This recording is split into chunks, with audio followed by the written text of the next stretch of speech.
Bakit ako nakasuot ng pangunang panahon na damit?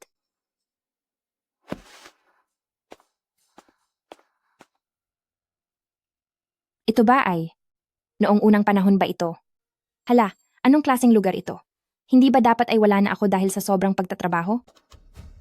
Miss, ilang oras na ang lumipas. Sa wakas ay nagising ka na rin. Para kay Xiao Ziqian na manlolokong lalaking iyon, hindi siya karapat-dapat sa paghihirap nyo. Xiao Ziqian? Bitiwan niyo ako. Pakawalan niyo ako. Bitiwan niyo ako. Tigil. Tatay, Bitiwan mo siya. kuya, bitiwan niyo ako.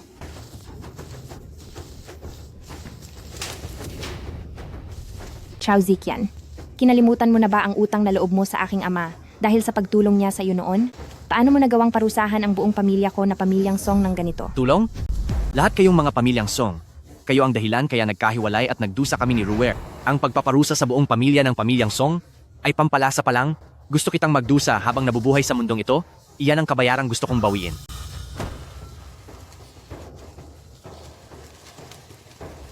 Tayo na.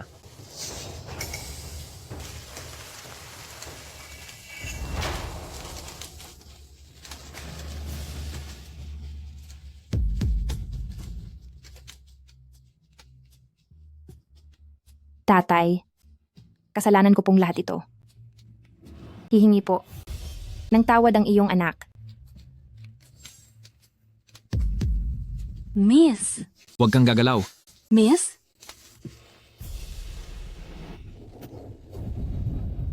Miss? Hindi ba ito ang nabasa kong tragic romance novel? Bakit ako napunta sa mundo na ito? At bakit pa naging bida? Sa isang trahedya na kwento. Base sa kwento, itong si Xiao Ziqian ay ang bidang lalaki, ang lalaking handang itapon ang asawa para sa mahal niya, at siya ring magpapabagsak sa masamang hari upang pamunuan ang buong kaharian. Teka, ibig sabihin ba nito ay nanganganib ang buhay ko? Ngayon ang araw ng pagpasok ni Lin Ruwer sa bahay na ito. Sa pagkalkula ko, sa loob ng hindi hihigit sa 3 buwan, kasama ang lahat ng pamilyang Song, ay balak kaming tapusing lahat ni Xiao Ziqian sa isang iglap. Ayos lang iyan, ayos lang. Binigyan ka nga ng langit ng mayamang pamilya, bibigyan ka naman siguro ng isang malas na lalaki. Hindi pwede. Kailangan ko nang makipaghiwalay agad sa lalaking ito para maligtas ang buhay ko at makabalik sa palasyo ng Prime Minister. Miss, ano po ang ibinubulong nyo riyan? Ching Wu, pumunta ka at maghanda. Nakapahanda na po ang lahat, Miss. Ang mga katulong po ay may mga dalang ratan na pamalo. Ang babaeng ahas na iyon, hindi natin siya papatahimikin. Gusto mo ba talagang magkaproblema ako? Ang ibig kong sabihin, ihanda ang mga palamuting pangkasal at pulang sutla at dalhin ang lahat ng pinakamagagandang gamit sa mansyong ito. Gusto kong maging napakaingante ng kasal ng aking asawa. Sindihan niyo na ang pang-akit na insenso. Ihanda rin ang sapat na tubig. Pagkatapos ay ibigay ito sa dalagang iyon. Ihanda rin ang pulang damit panloob. Tiyak na magugustuhan iyon ng general. Kung ganoon, ang general po ay lalong mahuhulog sa manggagansong iyon? Tamang-tama iyon. Lin Ruwer.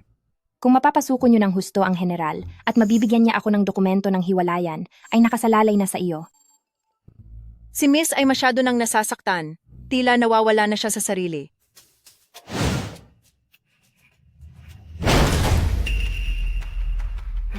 Song Yaozi. Hindi ba ito ang asawa kong walang silbi?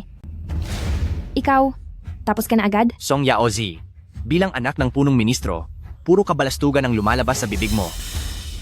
Hindi ba nasiyahan ang general? Ayos lang iyon. Sabihin mo lang kung anong gusto mo. At sa susunod, aayusin ko na ang lahat. Huwag kang magmaang-maangan sa akin. Alam mong may piging ang mahal na hari ngayong gabi. Pero sa kwarto ni Ruwer ay naglagay ka ng pang-akit na insenso sa tangkang pigilan ako dahil gusto mong magalit ang hari kay Ruwer. Grabe naman. Maling akala iyan. Maniwala ka sa akin. Tapat ako sa layunin kong maging maayos kayong dalawa.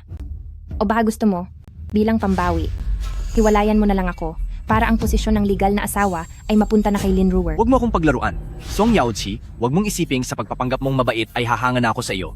Kapag sinaktan mo si Ruwer kahit kaunti, hindi ko ito palalampasin at parurusahan kita. Xiao Ziqian, napakayabang mo naman. Wala akong oras sa pakikipagtalo sa iyo. Bibigyan kita ng kaunting oras, mag-ayos ka na at sumama sa akin para humarap sa hari. Qingwu, Sabihin mo nga, bakit kahit ganito na tayo, ayaw pa rin niya akong pakawalan at hiwalayan? Miss, ang kasalang ito po ay ipinagdasal niyo ng 3 araw hanggang sa iutos ng hari. Kahit pa may 10 buhay ang general, hindi siya mangangahas na hiwalayan kayo po. Ang pag-ibig na ito ay nagdulot lang ng kamalasan. Kung gusto kong maghiwalay, hindi kaya kailangang magmakaawa ako sa malupit na haring iyon.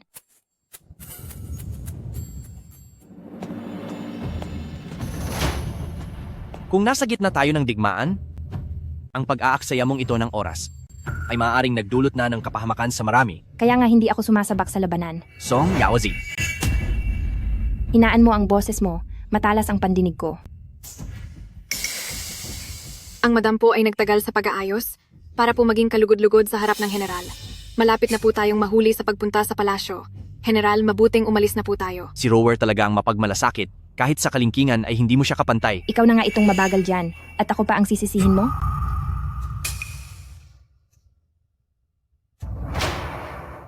Ikaw! Gutom na ako. Kailan ba tayo kakain?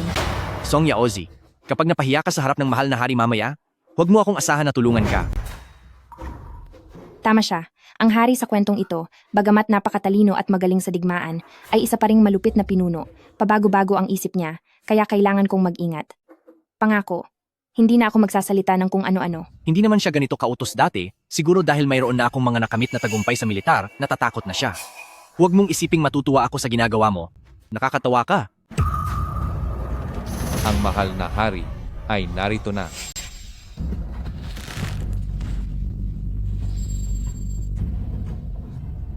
Zikian, tumayo na kayo. Hindi nyo na kailangan magbigay galang ng ganito sa akin. Opo, Tumayo na rin po kayo, Madam Xiaosong. Ang ganda naman ng boses niya. Kung nasa modernong panahon lang, pwede na siyang maging karakter sa laro bilang virtual boyfriend.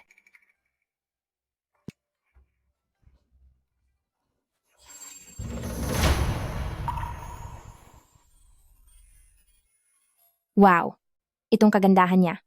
Kapag pumasok ito sa showbiz, siguradong sikat agad siya. huwag kang tumitig ng diretso sa mahal na hari. Mahal na hari, ako. Patawad po sa aking asal. Naisip ko lang po kasi na ang mahal na hari ay parang isang diyos sa templo, kaya napako ang tingin ko sa inyo. 2 taon na ang nakalipas, lalong naging kawili-wili ang anak ni Song Xiang. Zikian, dapat mo siyang pahalagahan ng husto. Opo,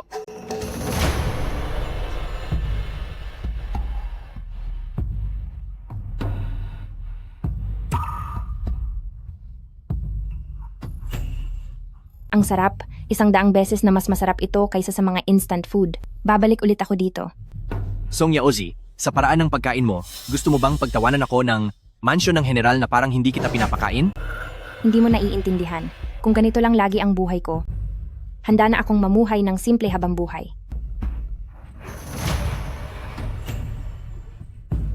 Iyong dibdib niya, iyon bewang, maging iyong mga binti. Karapat-dapat ba akong makakita nito? Mas maganda pa ito kaysa sa mga nasa TikTok.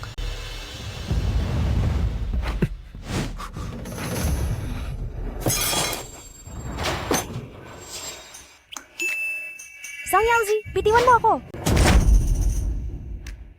Song Yaoji, bitawan mo ang prinsesa. Hala, ang prinsesa naman. Ang lakas ng loob mo! Ang manggas ko pa talaga ang nangahas kang hawakan? Wala po akong intensyong bastusin ang prinsesa. Pero dahil sa sobrang ganda ng iyong pagsasayaw, kaya ko nahawakan ang iyong manggas, humihingi po ako ng paumanhin. Talaga bang sa tingin mo ay maganda ang aking pagsasayaw? Hindi lang basta maganda, ito ay sadyang napakarikit, parang isang diyosa mula sa langit. Ang Song Yaozi na ito, kailan pa siya naging ganito ka-interesante? Mukhang may panlasa ka, sige bumalik ka na. Mahal na hari, handa na po ang lahat sa loob ng silid-aklatan. Sige po. Sa wakas nakaiwas din sa kapahamakan, mabuti pang mag-focus na lang ako sa pagkain.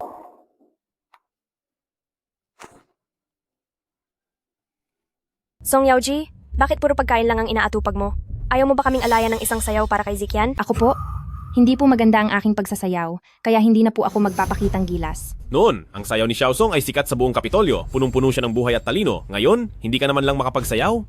Zikian, kapag narinig ito ni Song Xiang, siguradong masasaktan ang kanyang loob.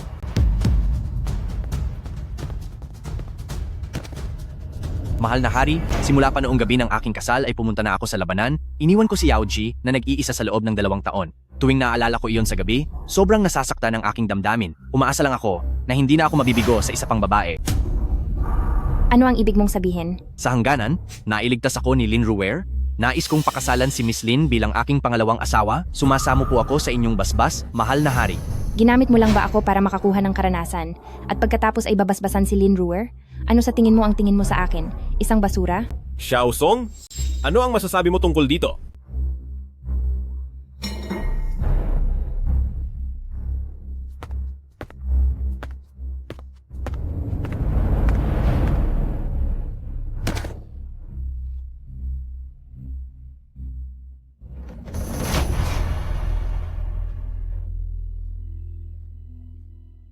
Mahal na hari, sa araw ng aming kasal, nangako po ang general sa aking ama na hinding-hindi siya kukuha ng iba pang asawa. Ngunit wala pang 3 taon na kaming kasal, ay may dinadala na siyang ibang babae sa aming bahay.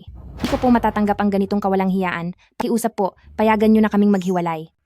Ikaw, Nagpapasalamat po ako sa inyong kabutihan, mahal na hari. mahal na hari, nag-aalala lang po ako kay Miss Lin na maagang nawalan ng mga magulang. Gusto ko lang na maging mas maayos ang kanyang buhay. Kung ganoon, bakit hindi mo na lang siya ituring na anak? Hindi ba mas maayos iyon? Walang hiya ka! Oo nga naman, bakit hindi mo na lang siya ituring na anak? Hindi lang magiging maayos ang kanyang pagkain at pananamit, maaari pa siyang ikasal sa marangal na paraan sa hinaharap. Napakaganda niyan, hindi ba? Ang totoo, gusto mo lang ang katawan niya. Napakababa ng pagkatao mo. Mahal na hari, huwag niyo na po masyadong parusahan ang sarili niyo. Ganyan talaga ang mga lalaki, normal lang yan. Kaya bakit hindi na lang natin pagbigyan ng isa't isa? Hayaang maghiwalay na kami at magtapos ng maayos ang lahat. Tama na. Madam Xiao Song, huwag mo na akong subukan sa pamamagitan ng ganyang pananalita. May utang na loob si Lady Lin kay General Xiao. Kaya ibibigay ko sa kanya ang nararapat na gantimpala. Pero, ang isang ordinaryong tao ay magiging kapantay ng anak ni Prime Minister? Minamahal kong opisyal. Nais mo ba akong hiyain? Hindi ko po hangad iyon.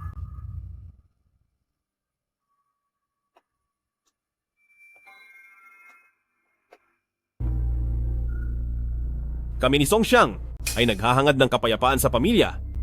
Kaya huwag mo akong biguin. Opo.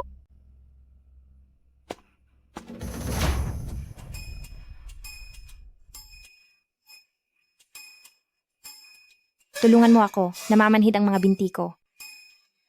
Di ba't ang galing-galing ng aking asawa? Kung ganoon, mag-isa kang umuwi. Ikaw,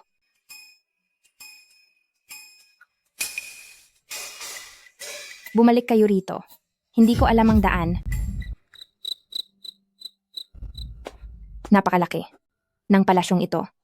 Ano na? Paano ako makakalabas dito?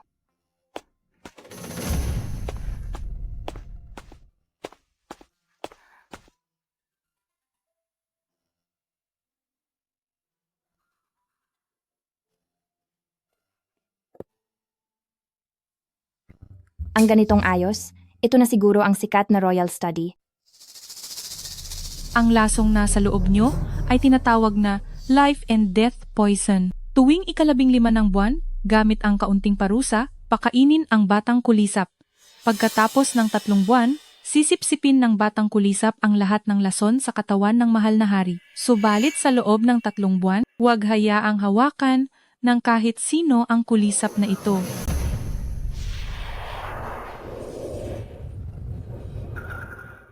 Bakit?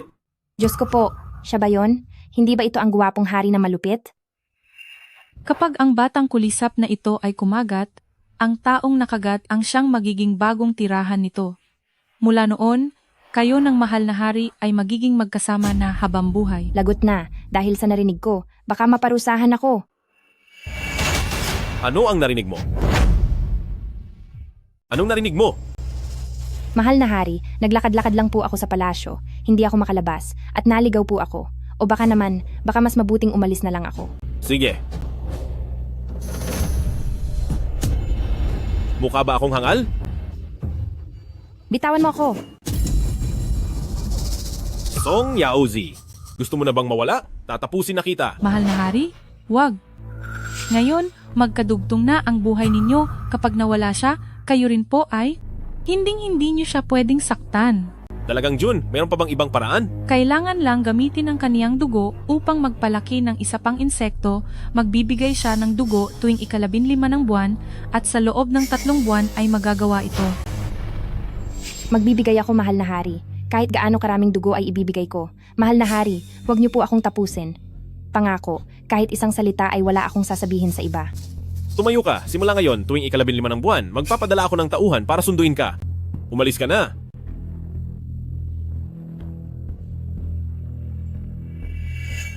Song Yaozi, ang buhay ng buong pamilya ng punong ministro ay nakasalalay na ngayon sa iyong mga kamay. Qingwu, ano bang ingay iyan sa labas? Nagbigay po ang hari ng bahay sa malanding babaeng iyon sa isang mansyon pero ayaw niyang lumipat. Nasa labas siya ngayon. Nakikipagtalo po kay sir. Ano? Lalayas siya? Hindi po pwede iyan. Kapag umalis siya, hindi ba ay kailangan kong makasama si Xiao Ziqian habang buhay? Xiao Ziqian, paano mo nasisikmurang palayasin ang taong nagligtas sa buhay mo? Wala kang kuwenta. Ako, ikaw pa talaga ang may ganang magsalita? Kahapon sa harap ng hari, ano bang mga pinagsasabi mo? Wala akong pakialam. Kasalanan mo iyan dahil mahina ang paninindigan mo. Kung nagpumilit ka lang sana ng kaunti, siguradong ang hari ay nagpahintulot na sa kasal. Kuya Xiao Ziqian, alang-alang sa dami ng pinagdaanan natin kasama si Ruer sa loob ng maraming taon, hayaan mo na po si Ruer na manatili sa mansyon ng general. Kahit po maging isang ordinaryong katulong lang, gagawin ni Ruer ng maluwag sa loob. Pakinggan mo. Pakinggan mo? Napakamaunawain niya. Iniisip ka lang niya palagi. Paano mo siya magagawang palayasin? Sige, manatili ka na dito. Dalaga, tumayo ka na dyan. Dalaga, huwag nang umiyak. Ang luha ay mahalaga parang perlas. Hindi kailangan ng iyong pagkukunwari. Gusto mo ba akong gamitin para diktahan ng general? Hinding-hindi mangyayari iyon. Dalaga, sasabihin ko sa'yo, huwag kang masyadong magpadala sa pag-ibig. Ang mga salita ng lalaki ay puro kasinungalingan lamang. Hindi man lang siya gumawa ng paraan sa harap ng hari para bigyan ka ng maayos na katayuan. Anong napapala mo sa kanya? Sinasabi ko lang naman na Wala akong pakialam basta't mahal niya ako, sapat na iyon. Song Yaoji, darating ang araw na hindi na magpapasunod ang general sa iyo. masyadong padalos-dalos. Padalos-dalos ang mga kabataan ngayon. Lahat sila ay hindi marunong makipagtulungan. Kailan ko kaya magagawang makapagpahinga na lang sa buhay? Miss, bakit mukhang wala ka man lang kaba? Nitong mga nakaraang araw, sobra na kung magmayabang ang babaeng iyon. Hindi ba normal lang iyon? Para silang dalawang magkasintahan na sobrang sweet sa isa't isa. Pero hanggang ngayon ay hindi pa rin sila nagsasama sa kwarto. Sa tingin mo ba, posibleng si Xiao Ziqian ay may problema sa aspetong iyon? Miss, bawal po nating sabihin iyan. Sige na, hindi na natin pag-uusapan. Tingnan mo ang sarili mo. Kumain ka na lang ng ubas.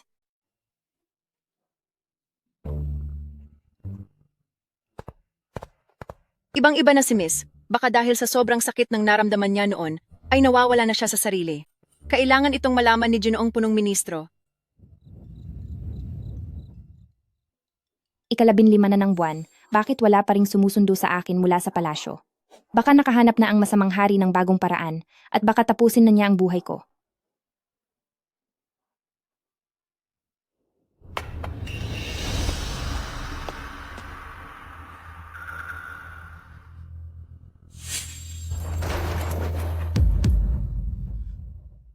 Buti na lang mabilis akong kumilos.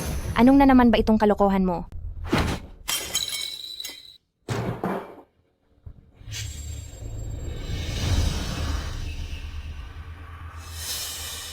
Hindi ba sinabi mo kay Song Xiang na binabaliwala kita? Mukhang ang anak pala ng punong ministro ay sabik na sabik din pala. Ngayong gabi, pagsisilbihan kita ng maigi. Xiao Ziqian, akala mo ba isa kang boss na makapangyarihan? Ha?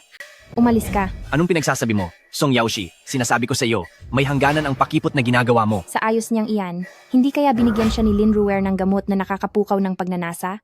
Parang may ganito ngang pangyayari sa libro. Hindi. Seryoso pre, kung marami kang nainom na gamot para diyan, may pond doon sa bakuran. Labas ka lang, lumiko sa kaliwat kanan, at pagdating mo doon, tumalon ka na lang. Ano ba talaga ang gusto mong gawin ko?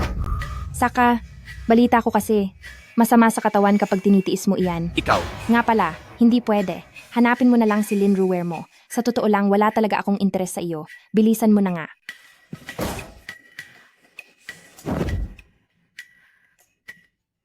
May sira ang ulo mo. Madam, sumama na po kayo sa akin. Nainip na po ang mahal na hari sa paghihintay.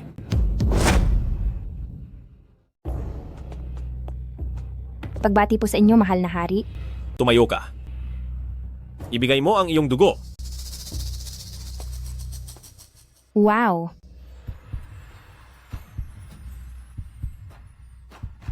Ang ganda ng katawan. Napakaganda talaga ng hubog ng katawan niya. Sa tingin ko, ang mga mata mong iyan ay wala namang silbi. Bakit hindi ko na kaya alisin ang mga ito? Mahal na hari, patawad po sa aking pagkakamali, hindi ko na po uulitin sa susunod. Kailangan ba talagang humantong sa ganito? Tumingin lang naman ako ng isang beses at parurusahan mo na agad ako? Mahal na hari, hindi naman siguro ganoon kabigat ang kasalanan ko. Pwede po bang bigyan niyo na lang ako ng pagkakataong makabawi? Sinabi ko nang tumayo ka. At ibigay ang iyong dugo.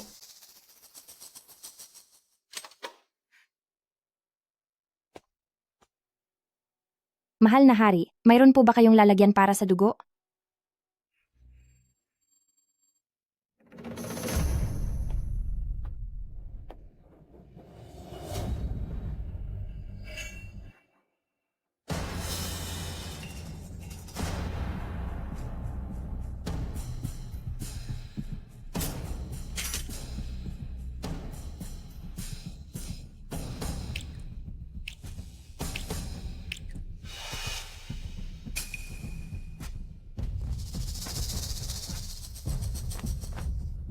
Gusto mo bang tulungan pa kita? Wag na po.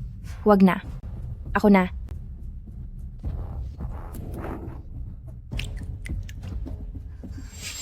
Mahal na hari, biglang pumasok si Consorte Shu. Kami po, talagang hindi namin siya mapigilan. Si Consorte Shu, iyong mayabang, at pinakamagandang babae sa buong palasyo na si Consorte Shu. Yari na. Tapos na ako. Kapag nakita niya ako rito, siguradong papatapos niya ako. Mahal na hari. Mahal na hari. Kapag nakilala ka niya, siguradong mawawala iyang ulo mo. Mahal na hari, wag niyo po akong hahalikan, kundi lalabas na nanganalunya tayo habang may asawa. At siguradong paparusahan tayo ng malupit sa publiko. Manahimik ka. Ito? Sino na naman ang dalaga na ito? Mahal na hari. Kumuha po ba kayo ng bagong kasama dito? Kung sino man ang gusto kong paboran, kailangan ko pa ba ng pahintulot mo?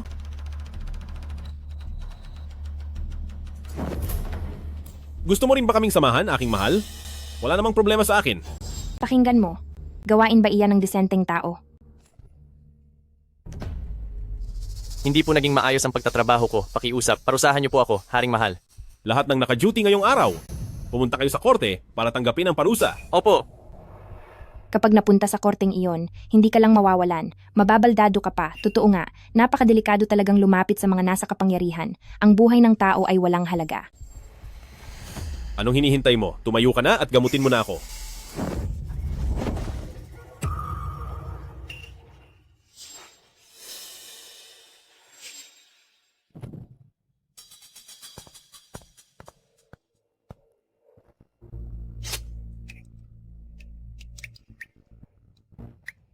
Ayos na.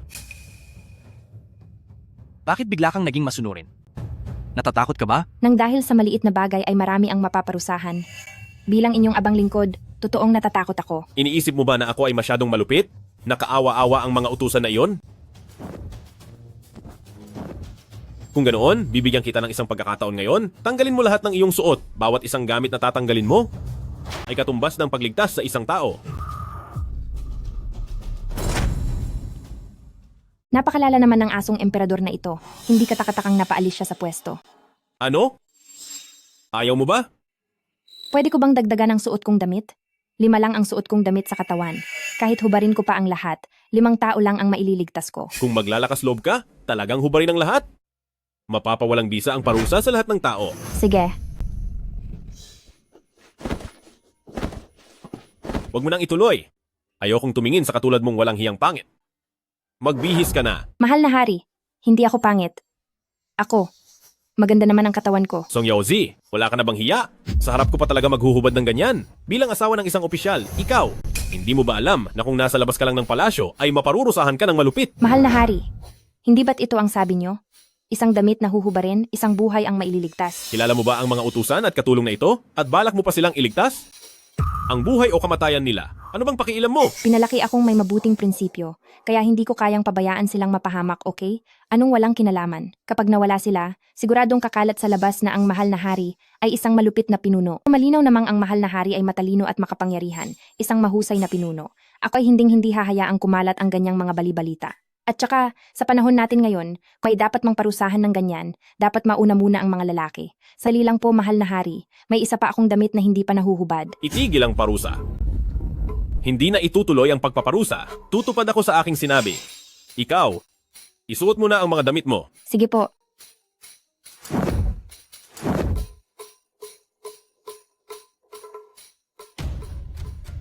Ang anak ni Song Xiang. Talagang kakaiba. Salamat po sa papuri. Mahal na hari. Fulin. Pumasok ka rito. Mahal na hari, nakahanda na po ako na parusahan ng mga nagkasalang alipin. Palayain na silang lahat. Salamat po, mahal na hari. Dahil ito sa anak ni Song Xiang, dahil may mabuti siyang kalooban. Kung magpapasalamat ka man, sa kanya ka magpasalamat. Ako po ay nagpapasalamat sa inyong kabutihan, Gineng. Xiao! Walang anuman. Naghubad lang naman ako ng ilang patong ng damit. Song Yaozi, tumigil ka na bago ako mawalan ng pasensya. Song Yaozi, tumigil ka na sa ginagawa mo.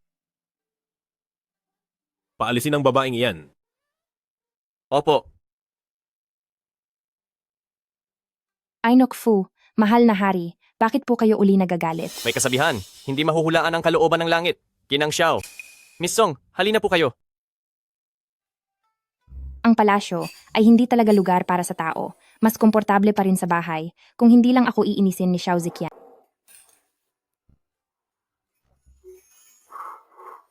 Miss, nagpadala ng imbitasyon si Princess Changgel. Iniimbitahan po kayo na uminom ng tsaa sa hardin ng palasyo. Ang mga ganitong salo-salo ay ginagamit lang para ituloy ang kwento. Siguradong may mangyayaring gulo dyan. Hindi ako pupunta. Kahit sino ayaw pumunta rito. Miss, ang prinsesa ang naghanda ng salo-salo na ito. Sino mang hindi pupunta, ay parang hindi nagbibigay galang sa hari. Maaari kayong parusahan ng kamatayan. Hindi naman mahalaga ang kaparusahan. Ang totoo ay mahilig ako sa maraming tao. Ihanda na ang karwahe.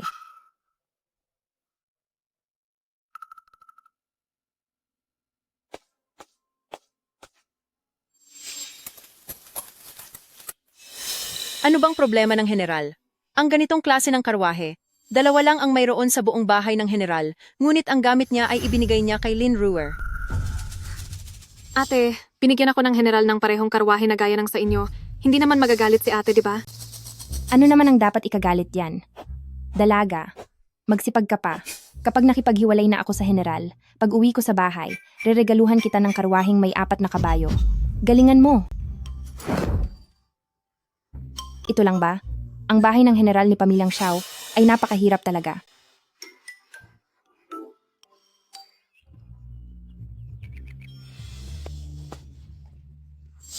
Sister Yaoji, dali, pumunta ka rito sa tabi ko.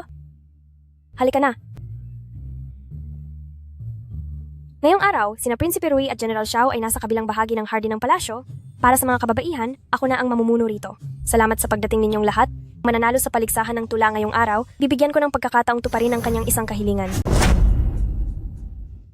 Mahal na prinsipe, ano po ba ang dapat nating gawin? Napakaganda ng pamumukadkad ng mga chrysanthemum ngayong araw, kaya sa araw na ito, ay gagawa tayo ng tula tungkol sa chrysanthemum.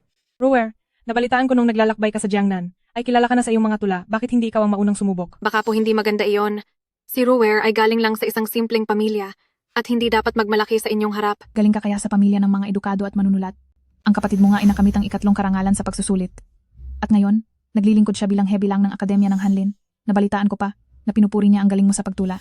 Hindi tulad ng ibang tao dyan, maasa lang sa kapangyarihan ng pamilya nila. Ang totoo, halos hindi man lang marunong bumasa o sumulat. Tunay palang prangka ang prinsipe. Mukhang madali siyang makasundo. Kaya lang, kung pilit niyang pinipigilan ito, lalo lang akong maiipit sa panggugulo ng mga makukulit na langaw na ito. Salamat po sa inyong papuri. Mahal na prinsipe, susubukan po ni Ruer na magbigkas. Hangin at ulan kahapon nagpabilis sa pagbukadkad ng mga talulot. Ang kulog sa kalangitan ay nagpabugso sa aking damdamin. Ngayong ang langit ay serilar, ay nakaharap ko ang mga lumang kaibigan at namumukadkad ang mga bulaklak. sa tamang pagkakataon. Mahusay, napakahusay. Tunay ngang matalino si Rower, kaya pala gusto siya ni Zikian. Narinig ko na bago siya sumabak sa digmaan, siya rin ay nakamit ang ikatlong karangalan ng taong iyon. Ang kanyang talino ay pumapangalawa lang kay Prince Rui. Tunay silang bagay na bagay sa isa't isa. Nakakaingit talaga. Ate Yauchi, nabalitaan ni Roer na sanay ka na sa pagsulat mula pa noong bata ka at isa kang sikat na matalinong babae. At ngayong araw, na ang lahat ay nasa mood. Bakit hindi ikaw naman ang gumigkas ng isang tula? Sanay sa pagsulat. Hindi maaari, sumasakit ang tiyan ko sa tawa. Mahal na kuya, hindi ba si Song Yaozi ay laging mukhang mahina ang ulo? Saan naman galing ang balitang magaling siya sa panitikan? Malakas ang kanyang bisig. Naalala ko noong una, kasama niya kaming mga prinsipe sa pag-aaral at nang hindi sila nagkasundo ni na pang-apat na kuya at pang-limang kuya, ay kumuha siya ng batong tinta at agad silang pinagbabato. Mait ka pa noon, kaya nakaiwas ka sa panganib. Ganun pala yun. Siguradong mapapahiya siya nito. Song Yaozi, halika na rito. Lahat kami ay naghihintay na makita ka. Sister Yauzi, Roer, wala ba siyang nasabing masama? Lin Ruer, napakawala mong kwenta. Ang dami mong iniisip. Ipaglaban mo na lang ang mahal mong si Xiao Ziqian. Bakit kailangang ako ang galawin mo? Akala mo siguro ay dekorasyon lang ako rito. Princess, huwag kang mag-alala. Ang harapin sila ay parang laro lang. Anong laro? Pagpasensyahan niyo na po ang kakayahan ko. Pagdating ng taglagas ng 8 ng Setyembre, pagbukadkad ng aking bulaklak ay pagtalo sa lahat. Ang bango ay aabot hanggang Chang'an, at ang buong lungsod ay mapupuno ng gintong baluti. May nagnakaw na kaya sa tulang ito? Panginoon ko, wag mo naman akong paglaruan. Napakahusay ng linyang, ang buong lungsod ay mapupuno ng gintong baluti. Ang galing nignang, Xiao sa panitikan. Wala talagang makakatalo. Sigan. Xiao ay talagang napakahusay sumulat at wala nang mas hihigit pa sa kanya. Mahal na prinsipeng Prinsipe Rui. Inaasahan na ito sa anak ng punong ministro. Ang tula na ito ay isa talagang obra maestra. Dahil dito, ang ginawa ni Binibining Lin ay mukhang walang kwenta sa tabi nito. Mahal na kuya, anong ginagawa mo rito? At kasama mo rin pala si ika-13. Napakaboring po doon, kaya sumama na ako kay mahal na kuya na pumunta rito. Tama ka. Mas maganda nga ang mga nangyayari rito. G. Xiao, dahil sa tulang isinulat mo, hindi lang ang mga kababaihan dito, kundi pati kami ni Ziqian ay nahihiya ng gumawa pa ng tula. Masyado mo po akong pinupuri, nakakahiya naman po. Ito ang magiging tunay na nanalo sa kwento, ang taong tahimik ngunit may matinding kakayahan at may malasakit sa bayan na si Prinsipe Rui. Mula pa noong panahon ng aming ninuno, binibigyang halaga na natin ang sining ng pagsulat at ang kaharap ninyong ito, gamit ang obra maestrang ito, ay sapat na upang makilala sa mundo ng panitikan at magsimula ng sariling estilo. Kaya naman, sino ang nagbigay sa inyo ng lakas ng loob na pagsalitaan siya ng hindi maganda? At sino ang nagbigay sa inyo ng karapatan na, sa handaan ng prinsesa, ay subukang sirain ang ating kultura sa pagsusulat? Bakit? Minamaliit nyo ba ang pamilya ng hari? No? Minamaliit mo ba ang pamilya ng hari? Mahal na Prinsipe Rui, mali ako. Miss Song, mali ako. Parang awan nyo na. Miss Song. Parang awan nyo na. Alam ko na ang pagkakamali ko. Patawad. Tungkol naman sa sinabi kanina, sa pamilya ni Binibining Lin, mula sila sa angkan ng mga iskolar, at ang kaniyang nakatatandang kapatid ay nagtapos na may mataas na parangal, nagtatrabaho sa akademya ng Hanlin bilang heavy lang. Nakakatawa. Maayos pa rin naman iyon. Hindi tulad ng sa aking pamilyang Song, isang pamilyang may mataas na posisyon sa loob ng 4 na henerasyon. Ang kuya ko ay nanguna rin sa pagsusulit. Personal na pinarangalan ng dating hari, nagtatrabaho sa akademya ng Hanlin bilang isang punong kalihim. Mukhang mas mataas ito kaysa sa heavy lang ng ilang antas. Pero, hindi ako ang tipo ng tao na umaasa sa yaman ng magulang. Ruru, wag mo itong masyadong isipin. Song Yaozi, tatandaan kita, pati na ang tula mong ito. Huwag naman. Ang tulang iyon ay tungkol sa pag-aaklas, pakiusap, huwag mo nang alalahanin, at kung may mag-alsaman, kasalanan ko pa, hindi ba? Maraming salamat, mahal na prinsipe. Sister Yauzi, napakahusay mo talaga. Hindi ko talaga gusto ang landi na ipinapakita ni Lin Ruer. Ngunit, totoo bang si Ziqian ay pakakasalan siya bilang asawa? Mukhang ganoon na nga, desidido na talaga siya. Sister Yaoji, napakasaklap naman ng kapalaran mo. Ano kaya kung ikaw naman ang maghanap ng ibang lalaki? Bakit? May problema ba? Pinapayagan ng mga lalaking kumuha ng ibang babae, pero bawal sa ating mga babae na humanap ng ibang lalaki? Pinapayagan po. At siguradong payag na payag ako dyan. Hindi ko lang inakala na ang ating prinsesa, bukod sa angking ganda, ay may pag-iisip din na napakmoderno at napakahusay. Sister Yauzi, dahil sa sinabi mong iyan, magmula ngayon ay magkapatid na ang turingan natin. Sige po. Magmula ngayon tayong dalawa ay magtutulungan sa paghahanap ng mga lalaki at paghahatian natin ang pinakamagagaling. Tungkol kay Lin Ruer, wala naman sigurong mangyayaring masama sa kanya. Ang tatag ng loob niya. Pupunta muna ako doon para tignan. Sige. Lin Ruer, huwag ka sanang gumawa ng kahit anong masama. Umaasa pa naman ako sa iyo para sa hiwalayan natin.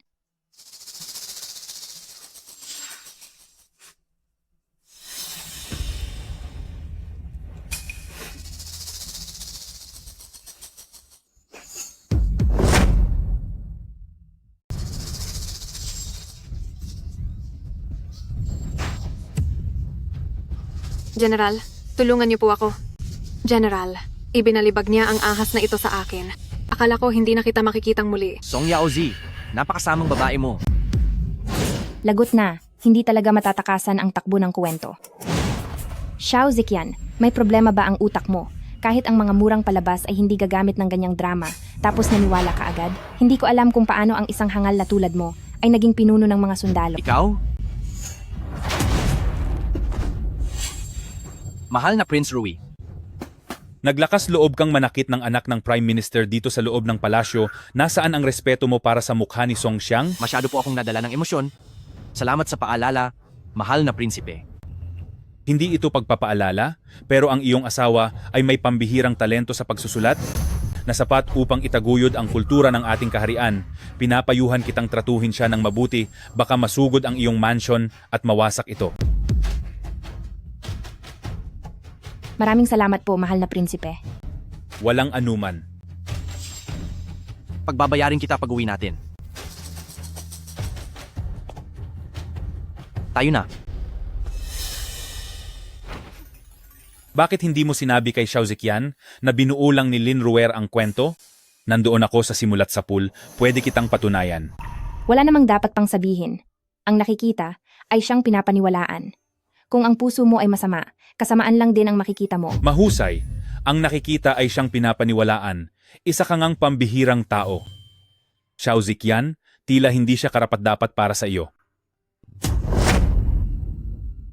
Bakit hindi mo parusahan si Lin Ruer ng ilang sampal? Makatutulong din yon para mailabas mo ang galit mo. Mahal na prinsesa, kung sa isang relasyon ay kailangang makipag-agawan para sa atensyon, ibig sabihin ay ang lalaki ang may problema. Ang dapat mong isipin ay hindi kung paano mo tatapusin ang ibang babae, kundi kung paano mo tatapusin ang relasyon sa lalaking iyon. Kautusan ng Inang Reyna, pinapatawag si Madam Xiao Song upang humarap sa kaniya.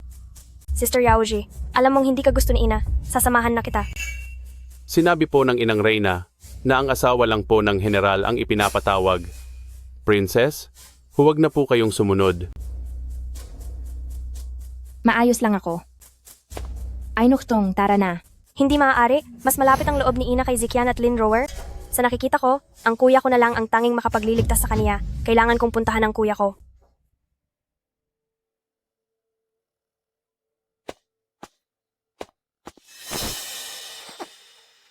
Changgel?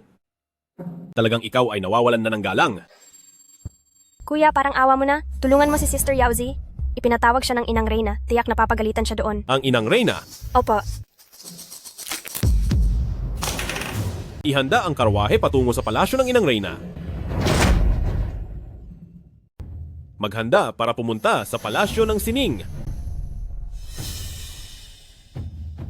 Ang reputasyon ko, kailan pa naging ganito kabisa? Gang, Xiao, kasalukuyang natutulog ang mahal na ina. Mukhang kailangan mong maghintay muna. Ganun po ba? Pwede po bang tumayo muna ako? Nang walang pahintulot mula sa mahal na ina, ang pagtayo mo ay kawalan ng respeto. Kung ganoon, bigyan niyo na lang po ako ng payong. Umuulan na. Mas mabuting maghintay ka na lang diyan. Siguradong ang masamang taong si Xiao Ziqian na iyan ang nagsumbong sa mahal na ina. Kung gusto mong pakasalan si Lin Ruer, gawin mo. Bakit kailangang pahirapan mo pa ako?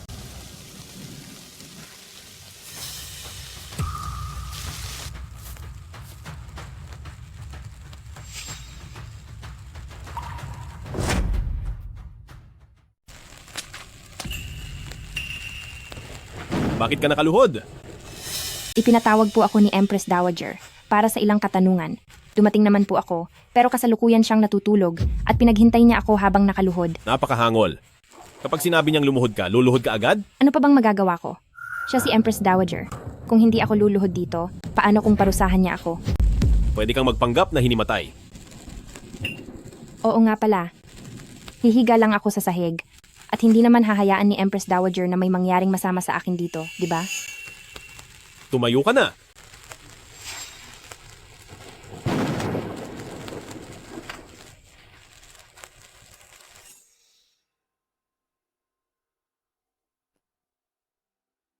Nakaluhod ka pa rin? Ayaw mo na ba sa tuhod mo? Paggalang po sa inyo, Empress Dowager mahal na hari. Nakita niya po akong nahimatay sa labas, kaya dinala niya po ako rito sa loob. Napakasinungaling. Madam Xiaosong, akala mo ba ay bulag ako? Sinadya talaga ako ng matandang babaeng ito. Hindi lang ako sigurado kung kailan, pero malamang ay pinapanood niya ako mula sa kung saang sulok. Mahal na hari, napaka-arogante ng Madam Xiaosong na ito. Nagbibigay siya ng hinanakit kay Zikian. Binigyan ko lang siya ng kaunting parusa. Papakialaman mo rin ba pati iyon? Hinanakit? Gusto ko ring itanong sa iyo, sa panggigipit mo sa anak ng punong ministro, nang walang dahilan, hindi ka ba natatakot na baka si Song Xiang ang magkaroon ng hinanakit? Sino ba ang mas importante? Ang punong ministro o ang Xiao Zikian? Ikaw. Mas importante ba ang batas? O ang iyong pansariling gusto? Mahal na hari, ako ang Empress Dowager. Kung ganoon, sino ba ang mas makapangyarihan? Ang Empress Dowager? O ang Emperador? Sino ba talaga ang mas makapangyarihan? Ang Empress Dowager? O ang mismong Emperor? Mahal na hari, ang ibig pong sabihin ni Empress Dowager. Walang hiya ka. May karapatan ka bang magsalita rito? Tinatanong ko si Empress Dowager sino ang mas makapangyarihan, si Empress Dowager o ang Emperor? Siyempre, ang Emperor ang mas makapangyarihan. Dahil ako ang mas makapangyarihan, magiging tapat na ako sa sasabihin ko. Bawal makialam ang harem sa gobyerno. Maging si Xiao Zikian o ang punong ministro man, wala kayong karapatang mangialam sa kanila. Hindi kailanman manginggialam ang isang gaya ko. Song Yaozi, para sa ikabubuti mo rin ang ginagawa ko. 2 taon ka ng kasal kay Zikian, pero hindi ka pa rin nagkakaanak, at ang ugnayan ni Ruwer at Zikian ay napatunayan na sa gitna ng hirap at ginhawa. Balak ko na ibigay ang titulong Princess Kiru kay Ruwer para pakasalan si Zikian bilang pangalawang asawa upang maipagpatuloy ang inyong lahi. Hindi po ganoon, Empress Dowager. Nasa hangganan si Xiao Zikian sa loob ng 2 taon. Kung magkakaanak man ako ngayon, magagawa pa kaya niyang kilalanin iyon? Pagsabihan nyo na lang po ang sarili nyong anak. Anak nyo po si Prinsipe Rui. Dahil sa respeto ko sa inyo, hindi ko na pinansin nitong mga nakaraang taon ang mga sikreto niyang gawain. Pero kung hindi nyo siya kayang kontrolin, masaya akong ako na mismo ang gagawa nito.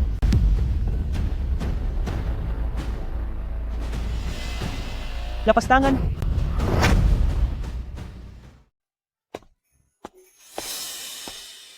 Ano? Nailabas mo na ang galit mo? At gumaan na ba ang pakiramdam mo? Mahal na hari, sa pagkakataong ito ay talagang nagalit sa akin ang Reyna Ina. Paano kung sa hinaharap ay parusahan niya ako? Huwag kang mag-alala. Ang buhay mong iyan ay poprotektahan ko. Dito, ako ang pinakamakapangyarihan. Siyempre po. Hindi lang dito, sa buong mundo. Sino pa ba ang mas hihigit sa inyo, mahal na hari? Bakit parang ang garalgal pakinggan?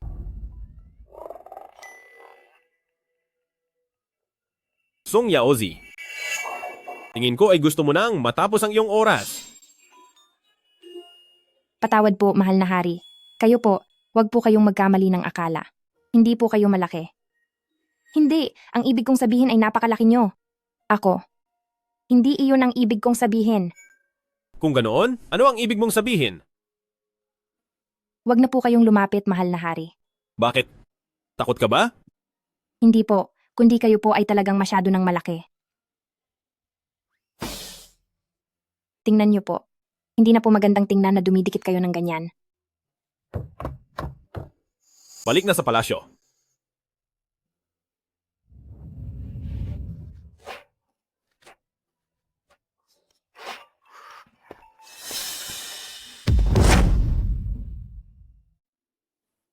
Song Yaozi, sino ang nagsabi na isuot mo iyan? Isuot mo ng maayos ang palda mo. Masyado ka namang inosente. Mahal na hari, Noong huling beses na pinahubad mo ako, hindi naman ganyan kalakas ang reaksyon mo. Lumabas ka? Song Yaozi, kung hindi ka marunong magsalita ng maayos, paparusahan ko ang dila mo para hindi ka na makapagsalita kailanman.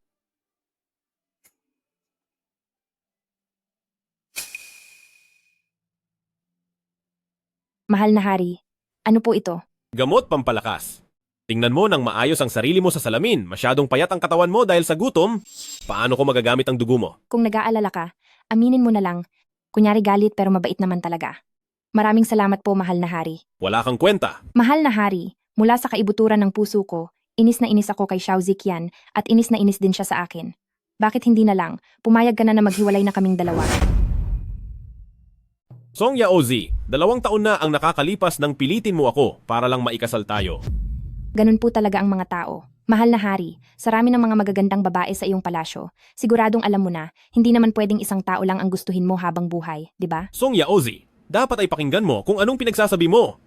Isa kang babae, pero gusto mo ring magkaroon ng maraming lalaki? Wala naman akong balak na ganyan karami.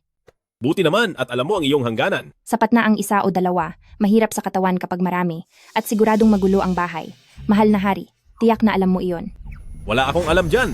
Song Yaozi, kung hindi ka man lang marunong sumunod sa mga tungkulin ng isang asawa, dapat man lang ay alam mo kung paano maging tapat sa iisang tao, hindi ba? Pero si Xiao Ziqian naman, hindi rin naman naging tapat sa iisa. Nagawa niyang maging taksil. Bakit hindi ko rin pwedeng gawin iyon? Dapat pakinggan ng iyong ama ang mga kalokohang sinasabi mo. Sa tingin ko ay bagay talaga kayo ni Xiao Ziqian. Pareho kayong walang modo at mga manloloko. Bakit mo naman nasabing manloloko ako? Ang gusto ko lang naman ay bigyan ng tahanan ang lahat ng mga gwapo sa mundo. Tumahimik ka na!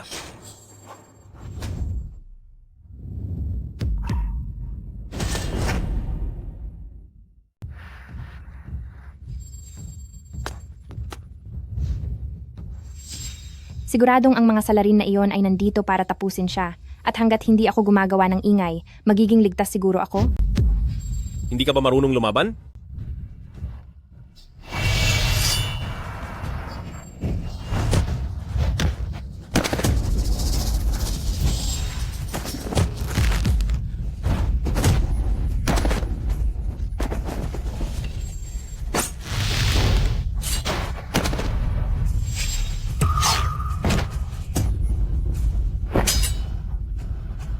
Mahal na hari, ayos lang po ba kayo? Kamahalan, huli na po ang pagdating ko para iligtas kayo. Handa po akong tumanggap ng parusa. Grabe, Xiao Ziqian. Sa sitwasyon nating dalawa ngayon, parang nahuli na tayo sa aktong nagtataksil. Mga tauhan, ibalik ang mahal na reyna sa palasyo. Wag na! Sa akin siya tatabi sa pagtulog ngayong gabi. Maingat na paghatid sa inyo, kamahalan.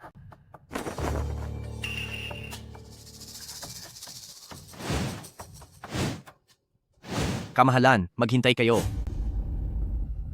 Diyos ko, kapag nakilala ako rito, ang buhay ko ay tiyak na masisira at mapapahiya na ako ng tuluyan. Nakikipagkita ng palihim sa hari para na akong si Yang Yuhuan. Siguradong mumurahin at susumpain ako ng buong mundo. Siya pa naman ang bidang lalaki. Na ay huwag siyang magpadala sa galit at baka kami ng hari ay tapusin niya na lang bigla. May parurusahan man siya, huwag po sana ako. Ministro Xiao, Ang mga kriminal sa paligid na ito ay hindi pa nalilinis ng lubos. Mas mabuti pa, ako na po ang maghatid sa inyo pabalik. wag na. Mas mabuting bilisan mo na lang ang paghahanap sa salarin. Opo.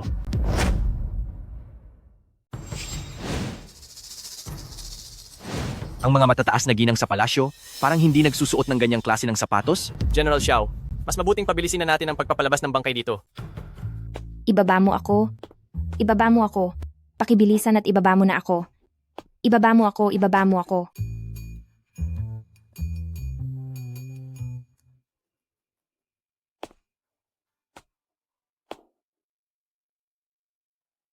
Para sa iyo.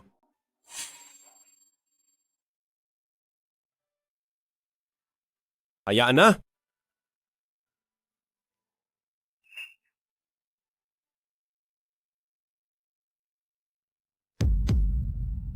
Ako ang emperador.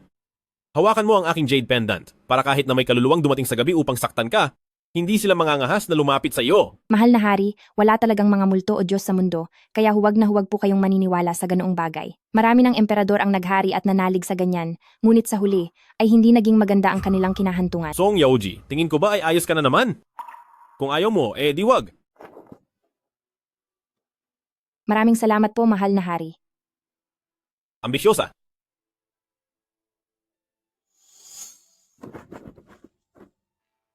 Song Yaozi, sa tingin ko ay napakatapang mo na. Hindi kaya. Takot na takot po kaya ako.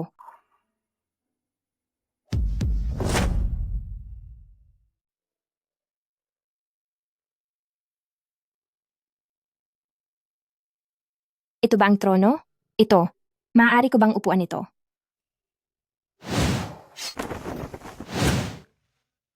Bakit? Ako ba? Mabigat ba ako? Hindi dahil mabigat ka? Kung hindi dahil may sugat ako. Mahal na hari. Mahal na hari, ipapatawag ko po si doktor ng Imperial. Huwag kang magmadali. Takot siya sa dugo, tsaka na tayo mag-usap pagkaalis niya. Ikuha mo siya ng gamot para sa sugat. Opo, gagawin ko na po ngayon. Mahal na hari. May sugat po kayo.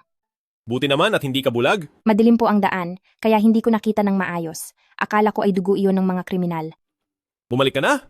Baka maghinala pa si Xiao Ziqian. Kung makapagsalita ka, parang nagtataksil talaga tayo. Sige.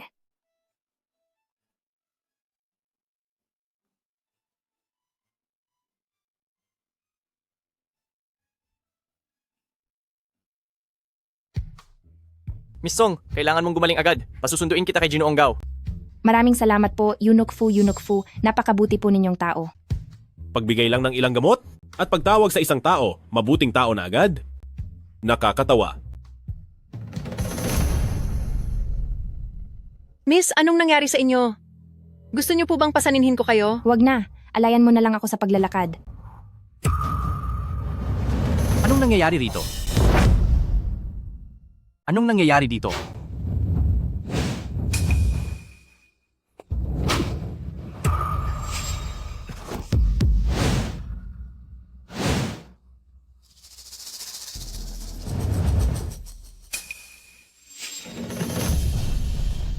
Anong ginagawa mo? At nagpapanggap ka pa. Hindi ba't hinanap mo si Empress Dowager para tulungan kang ilabas ang galit mo sa akin? Hindi ko alam na gagawin ni Empress Dowager ang... Alam mo ba kung gaano kalakas ang ulan kanina? Kahit ang matinding baha, hindi ganoon kalakas. Nakaluhod lang ako doon sa ilalim ng ulan. Gusto mo ba akong mawala na? Xiao Ziqian, kapag nawala ako, para maibigay mo sa iyong si Lin Ruwer ang pwesto ko, hindi ba? Ako.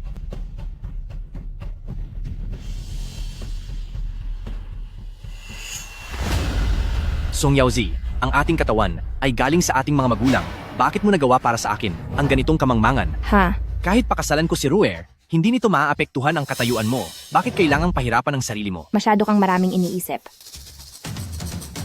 Aalalayan ko na lang si Miss Hindi na kailangang mag-alala pa ang general. Ganyan ba dapat ang pakikipag-usap sa iyong amo? Ang mga walang modo, dapat ay agad ng ibenta at paalisin. Si Miss ang aking amo. Tanging si Miss lang ang may karapatang magpaalis sa akin. Ikaw, Xiao Ziqian, tauhan siya ni Punong Ministrong Manor. Tauhan ko siya. Kapag nagkamali kang saktan siya kahit kaunti, ay, ibabaling ko ang lahat kay Lin Ruwer.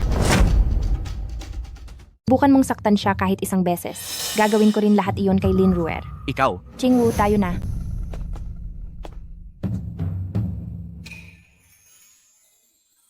Ma'am, ikukuha po kita ng gamot.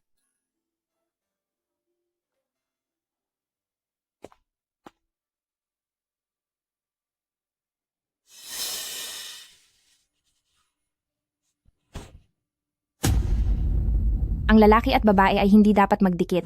Xiao Ziqian, hindi ka ba talaga titigil? Ako ang asawa mo? Bakit hindi kita pwedeng hawakan? Isa pa, ang sugat mong yan ay dahil sa pagmamahal mo sa akin, kaya responsibilidad ko yan. Tumigil ka nga. Xiao Ziqian, pwede ba? Humarap ka muna sa salamin? Anong ibig mong sabihin? Isa ka lang namang bagong yaman na opisyal, napakababa ng katayuan mo, at ang mukha mo masasabi nating ayos lang. Sa buong kabisera, marami kang kapareho kahit saan. Anong dahilan para isipin mo na sasaktan ko ang sarili ko para sa iyo? Ang taas naman ng tingin mo sa sarili mo. Song Yaozi, Oh, bakit? Gusto mo ba akong saktan? ikaw. Tandaan mo na anak ako ng Prime Minister. Sa isang tula ko pa lang, kilala na ako sa buong kabisera. Sa totoo lang, mas sikat pa ako kaysa sa iyo. Subukan mo akong saktan at sigurado akong tatanggalin ka sa pwesto ng mahal na hari bukas. Napakaduwag mo talaga. Bakit hindi mo pa ako parusahan? Sinasaktan ko na ang damdamin mo, pero kapag nanakit ka, hihingi ako sa iyo ng pambayad sa sugat ko at masaya akong makikipaghiwalay sa iyo. Song Yaozi, kailangan mo ba talaga akong galitin? Alam kong kaya ka nagkakaganyan ay dahil mahalaga ako sa iyo. Sa makalawa, papasukin ko si Ruwer sa pamamahay na ito. Utos ito ng Empress Dowager. Wala akong magagawa. Pangako ko sa iyo, gagawin kong mas maayos ang pagtrato ko sa iyo. Namang tatlo ang magsasama, wala nang masihigit pa doon, di ba? Teka. Xiao Ziqian, iba ka rin talaga. Umalis ka na. Ikaw.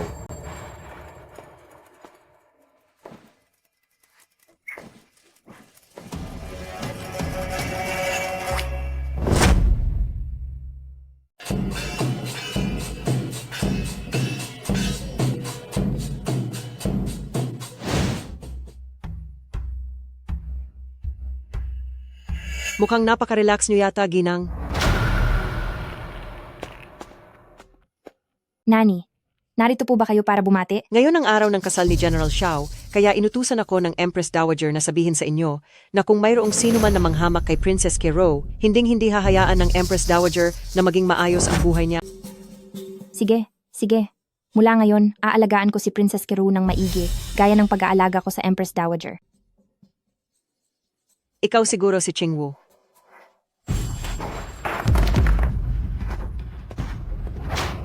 Anong ginagawa niyo? Sabi ni Princess Kero, hindi nirespeto ng batang ito ang kanyang katayuan dahil mukhang hindi maturuan ng tama ng ginang ang kanyang utusan. Kung ganoon ay ako na ang gagawa nito para sa inyo. Tauhan ko siya, kaya ako na ang bahala sa kanya.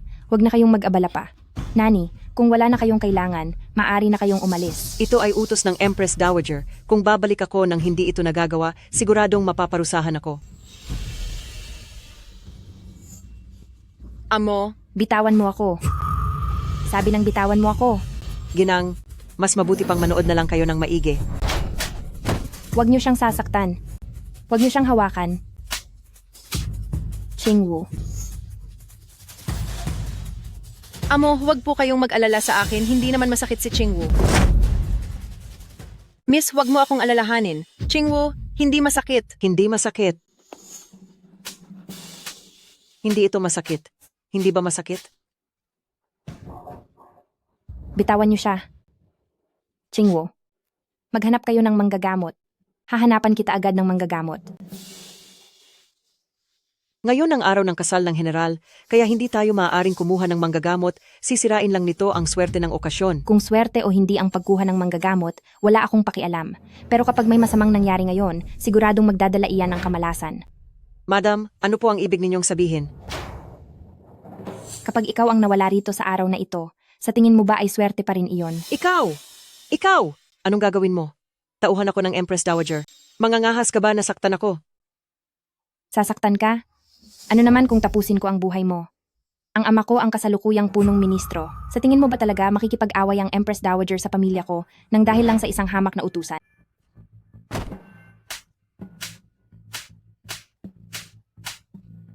Madam, patawad po. Maawa po kayo? Patawad po? Layas. Qingwu. Miss! Huwag kang mag-alala. Sisiguraduhin kong mabibigyan ka ng katarungan. Yumuko ng mag-asawa sa isa't isa. Sandali lang. Sandali. Anong ginagawa mo rito? Kalokohan. Mga tao, ihatid niyo ang misis ko para makapagpahinga siya. Subukan lang ninyo.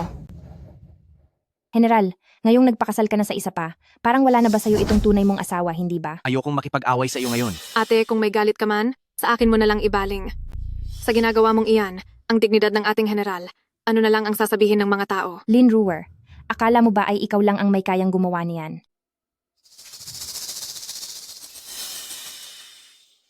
Nakikiusap ako kay Princess Kero na maawa naman po kayo. Hayaan mo kaming dalawa ng katulong ko na mabuhay ng payapa. General Xiao, Anong ibig sabihin nito? Bakit ka biglang lumuhod? hahayaan na sana namin na magpakasal ka sa iba. Pero ano ang nangyayaring ito? Bakit kailangan sa iyong tunay na asawa ay maging malupit ka ng ganito?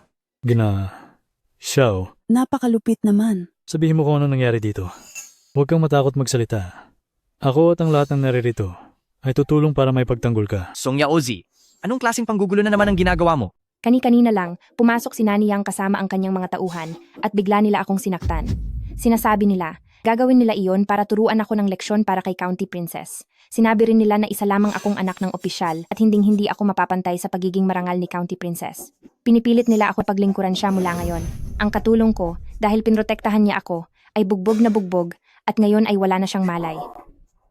Wala akong nagawang anumang pagkakamali laban kay County Princess, kaya bakit niya kailangan gawin sa akin ito? Hindi ako pumunta dito. Patawad sa nangyari kay County Princess. Bakit ganito ang trato ni County Princess sa akin? Ikaw, huwag kang magsinungaling. Ako, wala akong ginawang ganyan. Sabi ni County Princess ay wala. Eh di wala na lang.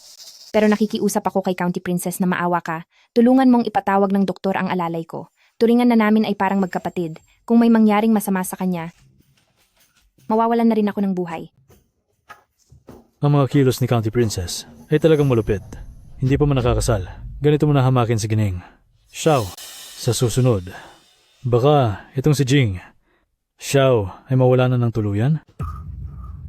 General, wala talaga akong ginawang masama. Baka may pagkakamali lang sa usapang ito. Tumayo ka muna. Magpapatawag ako ng doktor.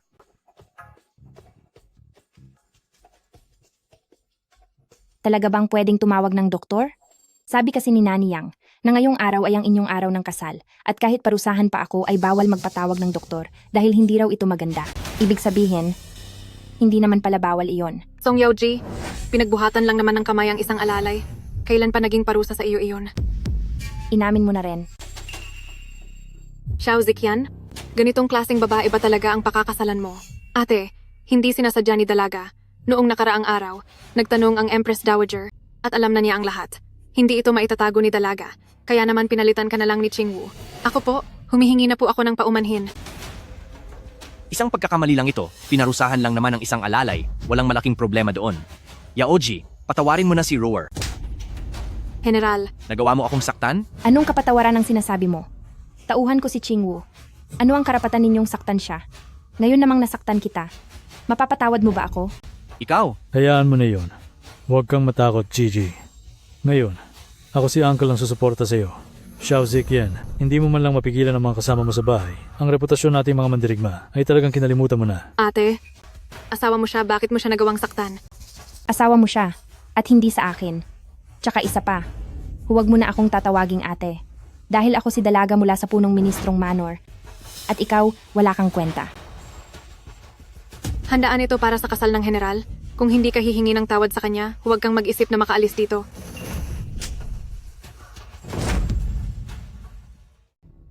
Ano, sinampal ko siya tapos nakalimutan kitang sampalin? Ako si County Princess. Naglakas loob ka talagang saktan ako. Nasaktan na kita. Kailangan pa ba nating pumili ng swerteng araw para doon? Song Yaoji, kapag hindi ka humingi ng paumanhin, huwag mong asahang kakausapin pa kita kailanman. Dage, itigil mo na iyan at matulog ka na lang. Kahit sulyapan ka man lang, talo na ako. Ikaw, Dahil sa iyo, nakatanggap si Qingwu ng 20 sampal ngayon. Balang araw, gaganti rin ako. Bagay na bagay kayong dalawa, napakasama ninyo. General, ate, ayaw niya ba talaga sa akin? huwag ka nang mag-isip ng ganyan. Ginagawa niya ang lahat ng ito para lang makuha ang aking atensyon.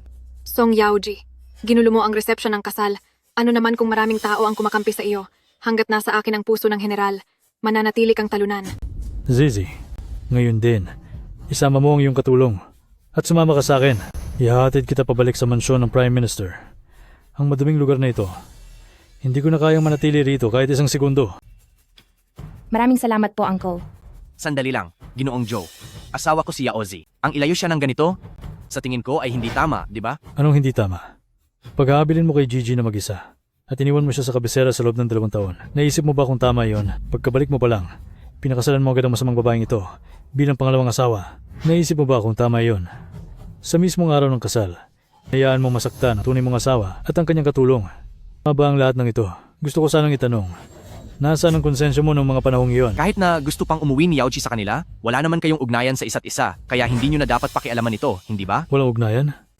Sina Zhou at Song Xiang ay magkaibigang parang magkapatid. At ako ang nagpalaki kay Gigi. Anong kalokohan ang sinasabi mo? Iniisip lang ni Ziqian ang kapakanan ni Pamilyang Song.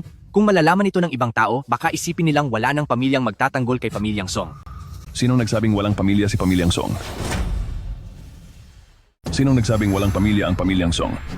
Ama, kuya, sa dating buhay ko ay ulila ako. Hindi ko akalain na dito ay magkakaroon ako ng ganito kabuting pamilya. Nakakaawang bata. Noon ay hindi ka nakikinig, ngayon ay nagdurusa ka, di ba? Si Gigi ay nagbibigay galang sa iyo, ama. Zizi, tumayo ka na agad. Huwag kang matakot, kahit gumuho pa ang mundo. Ako ang magtatanggol sa iyo. Halika na, uuwi na tayo. Zizi, huwag kang mag-alala. Maya-maya ay hihingi ako ng pahintulot sa hari upang magkahiwalay na kayo. Kung ayaw mo nang mag-asawang muli, manatili ka na lang sa pamilyang Song. Ako ay mag-aalaga sa iyo habang buhay. Nagkasala po si Zizi. Ang pagluhod na ito ay para humingi ng tawad sa iyo, ama.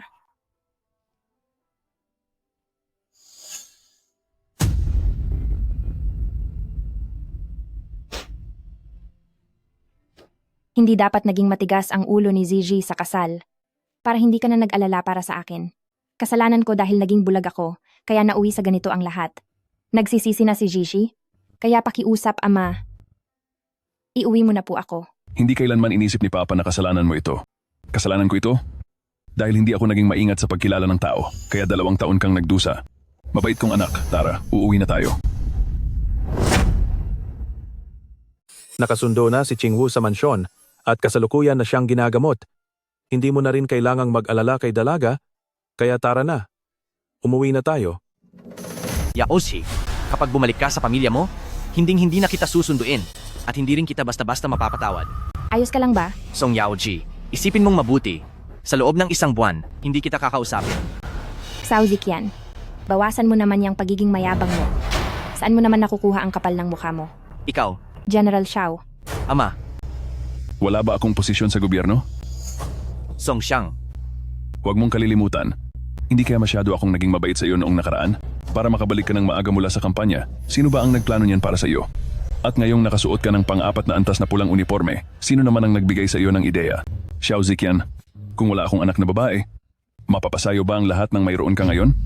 Pinapayuhan kita, huwag mo kaming sagarin. Umuwi na tayo. Song Xiang,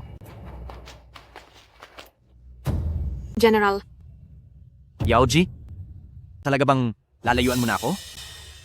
General. Si Song Yaoji, umalis nang hindi man lang lumingon. Bakit mo pa siya pinagtitiisan ng ganyan? Yaoji, ganito mo ba talaga gustong umalis?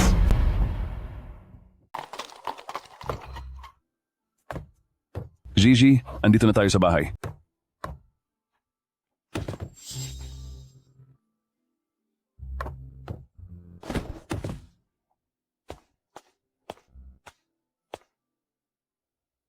Ito ba si Lin Wanyi? Sa pagkakaalam ko, matalik siyang kaibigan ng tunay na ina ng katawang ito at itinuring niya si Song Yaozi na mas mahalaga pa kaysa sa sarili niyang anak. Hindi nakatakatakang labis siyang nalungkot nang makita niya akong nagdurusa. Gigi, ang iyong silid ay naipalinis ko na sa mga katulong. Kung may kailangan ka pa, sabihin mo lang sa iyong tiya. Ang may-ari ng katawang ito ay kilala sa pagiging matapang lang sa sariling pamilya. Pero duwag naman kapag kaharap ang ibang tao at lagi pang pinag-iinitan ng mga mahal sa buhay. Zizi, may hindi ka ba nagustuhan? Wala po. Maayos po ang lahat ng inihanda ninyo, ina. Zizi, ikaw? Ano ang itinawag mo sa akin? Ina. Mahal ko. Narinig mo ba kung ano ang itinawag niya sa akin? Oo, narinig ko. Tinawag ang ina ni Gigi. O sige na, hindi ba't nagluto ka ng paborito ni Gigi na nilagang buto-buto at lotus root? Sige na, puntahan mo na. Songlu, dali, ihatid mo si Eldest Miss sa kanyang silid para makapahinga. Anumang kailanganin ni Eldest Miss, kumuha lang kayo sa imbakan. Kailangan ko nang magmadali sa kusina. Ang sarap pala dito. Bakit pa ako magpapakamartir sa pag-ibig? Dapat noon pa ako umuwi. Parang paraiso pala sa loob ng bahay. Ito, Zizi, tikman mo na itong sugar and vinegar fish. Noon, ito talaga ang paborito mong kainin.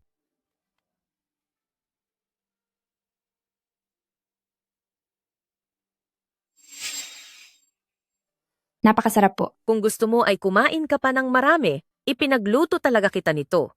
Sige po.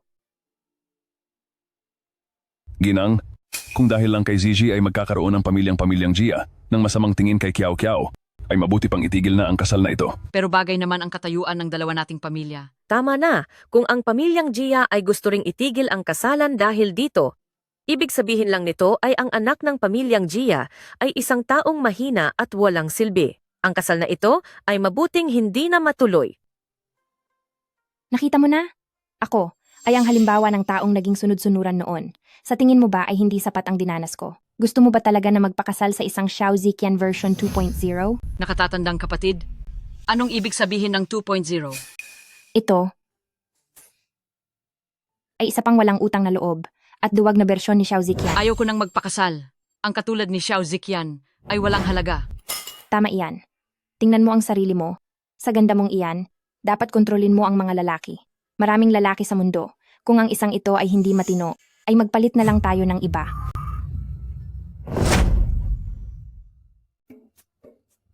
Hindi bobo si Mansyon ng General? Kaya rito ka na, muling tumira. Hala! Huwag mong sabihin talagang may namamagitan na sa inyo ng kuya ko. Nakakagulat ka naman. Hindi totoo yan. Wala kaming anumang relasyon ng iyong kuya. Huwag ka nang magmaang-maangan. Noong gabing naulanan ka, para sa iyo, ang kuya ko ay nakipag-away ng malubhas sa kaniyang ina. Sobra itong nagalit kaya isang buwan itong hindi lumabas ng palasyo. Paano mo nalaman ang bagay na iyan? Pagdating sa chismis, posible bang hindi ko malaman yan? Magsabi ka na ng totoo. Ikaw ba? Kayo ba ng kuya ko? Ay may lihim na relasyon na? Huwag kang gumagawa ng kwento. Mapapahamak ako kapag narinig pa yan ng iba. Sige na. Kung sabi mong wala, edi wala.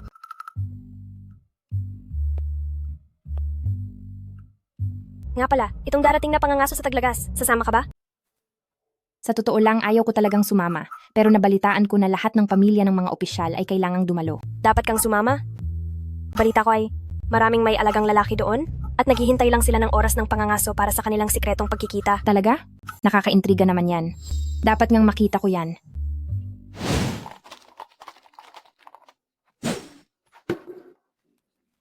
Sister Yaoji, laro tayo.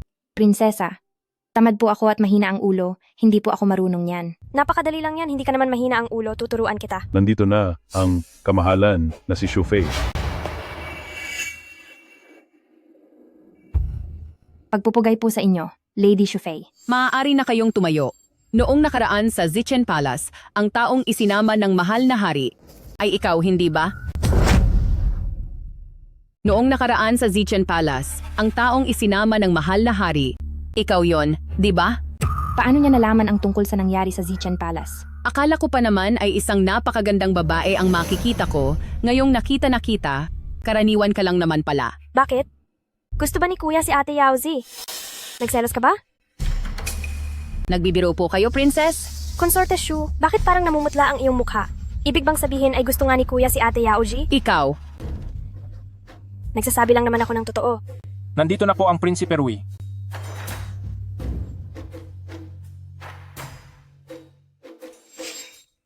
Ituring mo akong kaibigan, Miss Song, hindi mo na kailangang lumuhod. Salamat po, mahal na prinsipe. Nabalitaan ko na, ang mahal na hari ay nakahuli ng isang maliit na soro. Pumunta ka na doon at tignan mo. Salamat sa impormasyon, mahal na prinsipe. Pupunta na po ako kaagad. Marami rin kaming nahuli kanina at may nakahanda ring litson na tupa para sa pananghalian. Ano kaya kung sumama ka sa akin, Miss Song? Bakit parang nandito ako sa sitwasyong namimangka sa 3 ilog? Gito ba talaga ang mga taga-palasyo? Gusto ba nila ang ganitong klaseng gulo? Ano ang sinabi mo, Miss Song? Ang sabi ko po, paborito ko po ang kumain ng litsong tupa. Gusto lang talagang magmayabang ni Zhao Shuiying, pero anak lang siya ng negosyante. Hindi siya nababagay dito. Suro lang naman yon, hindi ba? Tama ka, hindi naman nakakain yon. Paano? Kung mamayang hapon, manghuhuli ako ng kuneho para sa iyo? Sige! Kung ganoon, mamayang gabi ay kakain tayo ng maanghang na kuneho. Sinasabi ko sa'yo, ang kunehong ito ay mas masarap kapag sariwa ang mga sili. Song Yaozi, ganyan ka ba talaga kadaling lapitan ng mga lalaki? Ako ay nagpupugay po sa inyo, mahal na hari. Halika rito.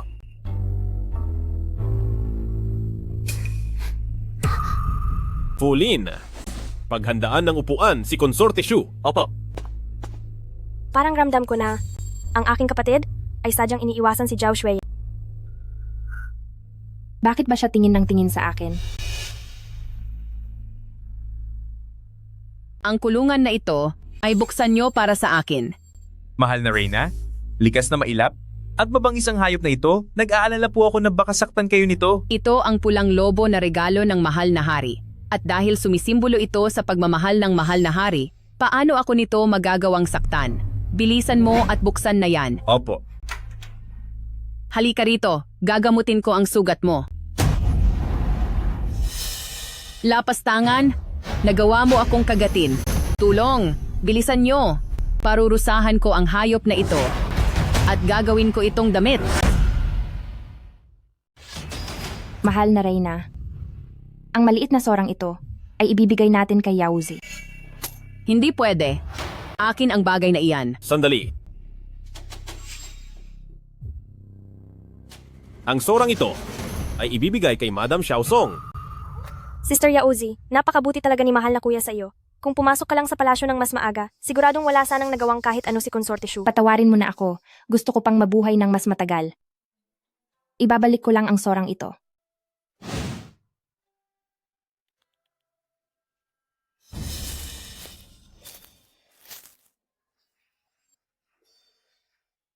Balita ko, dahil lang sa isang sora ay nakipagtalo ka kay Consorte Shu, Song Yaoji, ang lahat ng ginagawa mo, bakit hindi mo muna ginagamitan ng utak? Ano man ang gawin ko? Ano bang pakialam mo? Nga pala, tungkol sa napagkasunduan nating paghihiwalay, bilisan mo naman ang proseso at kumilos ka na parang tunay na lalaki, pwede ba? Pagkatapos ng pangangaso sa Taglagas, hihingi ako ng pahintulot sa mahal na hari para sa paghihiwalay. Song Yaozi, masyadong sobra na ang ginawa mo ngayon. Hindi kita kailanman mapapatawad. Ay, sobrang lungkot ko naman, hihintayin ko ang magandang balita mo. Song Yaozi, nakuha mo pang hamakin ang pagkatao ko at insultuhin ako. Asawa ko, wag mo na pong hayaang si Ruer ang maging dahilan para magalit ka kay ate. Si ate ay... Manahimik ka. Ruer, hindi ako galit sa iyo. Hindi ko lang talaga gusto na pinagtatanggol mo pa siya. Nag-aalala lang naman po si Ruer na baka makaapekto ang galit sa inyong kalusugan. Saka, pakiramdam ko ay mas nagiging mahalaga na sa inyo si Song Yaozi. At ano pa?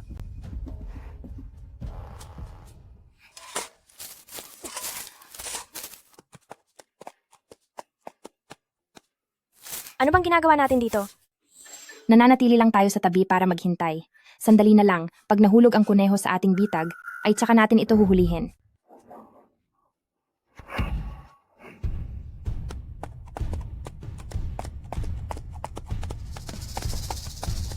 Mahal na kuya,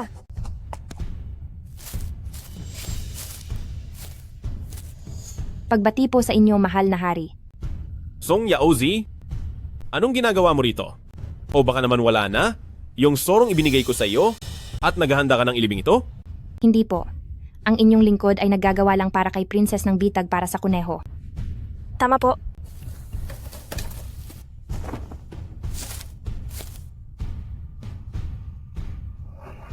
Song Yaozi, talagang napakahusay mo. Song Yaozi, talagang napakahusay mo. Salamat po sa papuri, mahal na hari. Sa tingin mo ba ay pinupuri kita? Kung gayon, ano po pala iyon? Bakit ka tumatawa? Sa tingin ko kayong dalawa ay para sa mag-asawang nag-away, nakakaaliw kayong tignan. Gusto mo na yata mawalan ng dila, hindi ba? Sakay na, sasama ka sa akin manghuli ng kuneho. Mahal na hari, hindi ko po alam kung paano mga bayo. Paano po kaya kung huliin nyo na lang po ang kuneho at maghihintay na lang ako rito? Song Yaozi, ano ang tingin mo sa akin? Ang iyong tagabantay? Hindi po. Kasi pwede po ba na tumawag na lang ng kawal para gabayan ang kabayo ko? Wag na, sasama ako sa'yo. Sasakay tayo sa iisang kabayo. Ako na. Ano po ang sabi nyo, mahal na hari? Hindi ba't kailangan mo ng tagagabay ng kabayo? Ako mismo ang gagabay sa iyo. Diyos ko, hindi kaya totoo ngang may gusto siya sa akin? Song Yaozi.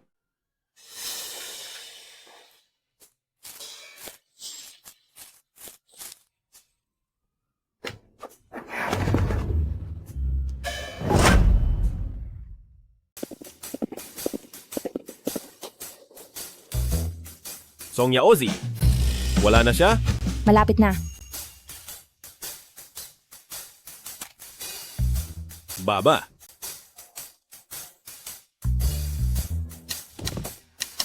Aray.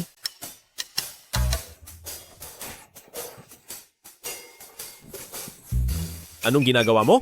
Ayaw ko lang na may makakita sa atin para hindi masira ang dangal ng mahal na hari. Pero ang totoo, ayaw kong masira ang sarili kong reputasyon. Kapag naghiwalay na tayo, tiyak na maraming gwapong lalaki ang naghihintay sa akin. Tara na. Walang tao rito. Mangangaso tayo ng kuneho.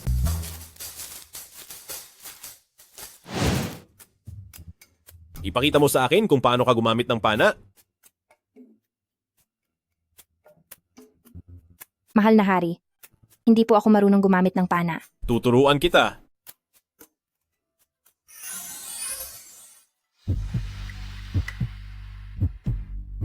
Mag-focus ka.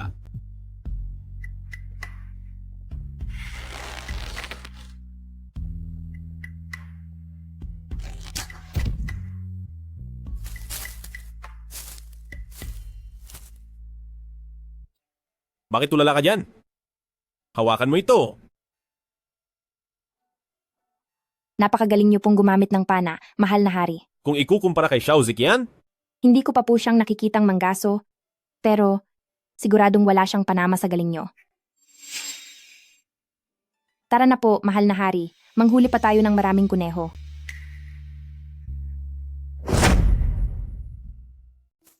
Napakarami nating nakuha.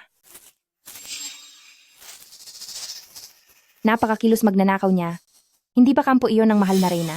Ang katulong na iyon, bakit mukha siyang lalaki?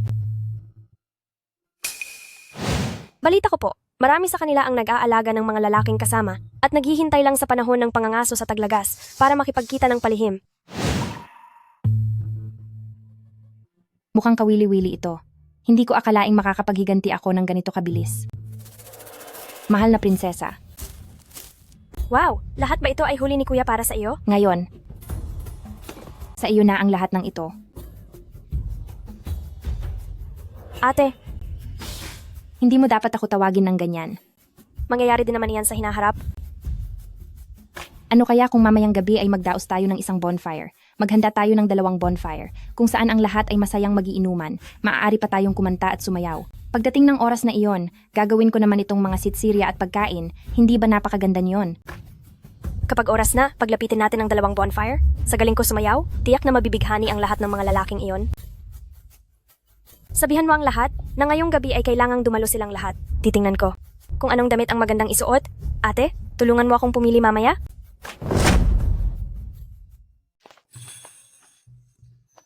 Sister Yaozi, mamaya ay maaari na nating kainin ang masasarap na pagkain. Mag-ingat po kayo. Anong nangyari? Kumapit ka sa akin. Sister Yaoji, Halika na, napakasarap at naman sumayaw. ang hita ng kunehong ito. Naku, sinasabi ko sa'yo, itong hita ng kuneho, kung sasamahan ng alak, ay mas magiging masarap. Kukuha Bilisan mo kita at ng halika alak. rito.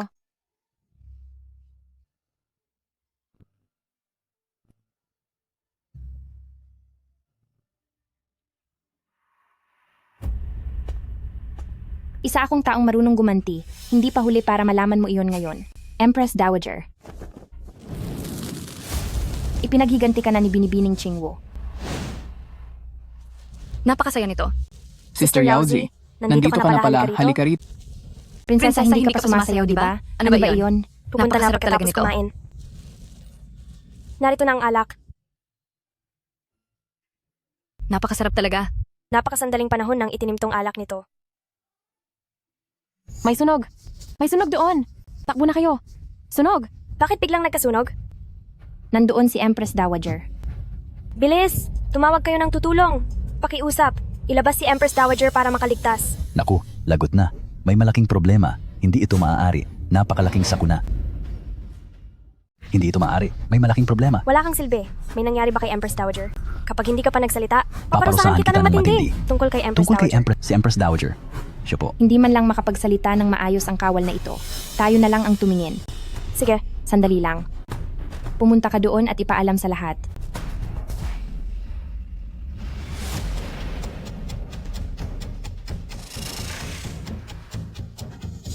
Kaninong sapatos ito? Bakit hawak pa rin ito ng walang hiyang iyan? Song Yaozi, tumahimik ka. dapat mong ipaliwanag ng maayos ang lahat. Bakit ang taong ito ay nasa loob ng tolda mo? Bakit may ganito kahiyahiyang at malaswang gawain dito? Hindi ba? Nagpanggap na babae para lang makipagtagpo ng palihim. Ang tindi rin ang naisip nyo. Siya iyon. May relasyon siya sa kawal na ito. At dito pa sa loob ng aking tolda, gumagawa ng hindi magandang bagay. Hayaan nyo na lang ang Emperor ang humawak ito ng patas. Empress Dowager, naging tapat po ako sa inyo. Empress Dowager. Sa loob ng kwartong ito, kayong tatlo lang ang nandito. Kung hindi ikaw, posible kayang si Empress Dowager? Walang hiya ka. Nagagawa mo pang pagbintangan ang iyong amo. Dahil mukhang hindi kayang disiplinahin ni Empress Dowager ang mga tao niya. Kung gayon, ako na mismo ang gagawa niyan para sa iyo. Dahil ang mahal na Reyna Madre ay hindi kayang disiplinahin ang kanyang mga tauhan, mas mabuti pang hayaan na lamang na ako na ang gumawa nito. Pinapayagan kita. Ikaw na matandang walang hiya. Kung magnanakaw ka na rin lang ay galingan mo naman. Talagang sa kwarto pa ng Reyna Madre ka nagnakaw. Akala mo kung sino kang matapang sa harap namin, ha? Hindi po totoo iyan. At nakukuha mo pang magsinungaling? Ang dumi mo. Napakadumi. Alam mo ba, ang pakikipagrelasyon sa loob ng palasyo ay may katumbas na malubhang parusa para sa iyong buong pamilya. Hayop ka. Bakit mo ako tinititigan ng ganyan? Prinsipe Rui. Sa tingin mo, paano dapat tapusin ang usaping ito? Sa tingin ko po, dapat silang parusahan ng malupit upang ipakita ang kapangyarihan ng hari. May punto si Prinsipe Rui. Dapat bang tapusin ang buhay ng bantay na ito? O dapat bang ang Reyna Madre ang parusahan? Ano pong... Nagbibiro lang ako. Gawin na natin kung ano ang sinabi ni Prinsipe Rui.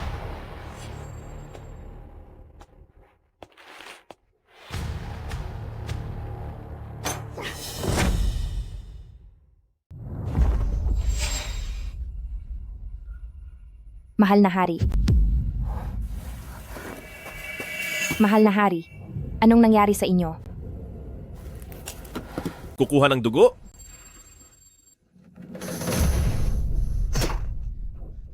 Mahal na hari, saan kukuha niyan?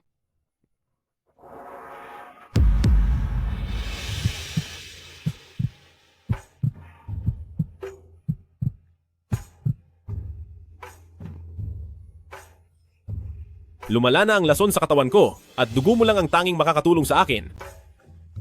Kung naghahanap lang siya ng makakasama ng palihim, kahit papaano ay masisiyahan pa ako. Sayang lang, pinapunta ako rito para magbigay ng dugo at baka abalahin pa ako ni Consorte Shu. Ito talaga, ang Luje. Song Yaozi. Sa harap ko, nagawa mo pang mawala sa sarili. Hindi po. Ako ay nag-iisip lang. Mabuti na lang at nasa kama tayo. Dahil kung manghina man ako dahil sa nawalang dugo at kailangang buhatin pa ng hari, ay nakakahiya naman po. Bakit mo naman naisip na bubuhatin kita? Dati, hindi ba binubuhat niyo ako? Isang beses lang iyon. Hinding-hindi na kita bubuhatin muli. Sige po, sabi niyo eh. Maliban na lang kung talagang kailangan. Sister Yaozi, Mahal may na malaking kapatid. problema tayo. Nahanap ko na sa wakas. Mahal na kapatid? Mahal na kuya, ikaw, bakit ka nandito? Sinasabi ko sa inyo, ito ay... Ako ay nakikipag-usap sa kanya tungkol sa paghihiwalay. Pero mahal na kuya, hindi man lang maayos ang suot mo. Ang galing, hindi nga mali na tinuring kitang kapatid. Ngayon pati si mahal na kuya ay nagagawa mo ng akitin. Gusto niyo bang parusahan ko kayo? Mahal na kuya, Mukhang abala pa kayo, una na kami. Aalis na. Hindi iyan ang iniisip niyo. Hindi ba nila ipagkakalat ang nakita nila? Ano sa tingin mo? Kung gayon, pagdating ng umaga, alam na ito ng lahat. Sa ugali ni Changgel, maaaring hindi na umabot ng umaga. Halika na. 13 kapatid. Sinasabi ko sa'yo, hindi magtatagal ay magkakaroon ka na ng bagong hipag ng emperador. pero nakakatandang kapatid na prinsesa. Si Song Yaoji ay asawa pa rin ni General Xiao. Anong problema doon? Sa hinaharap ang mapapangasawa mo? Maaaring naging asawa rin ng iba noon. Huwag kang masyadong mapili. Talaga po? Talaga. Halika na. Hindi maaari. Kailangan kong abisuhan ang mga magulang ko para makapaghanda sila sa posibleng mangyari.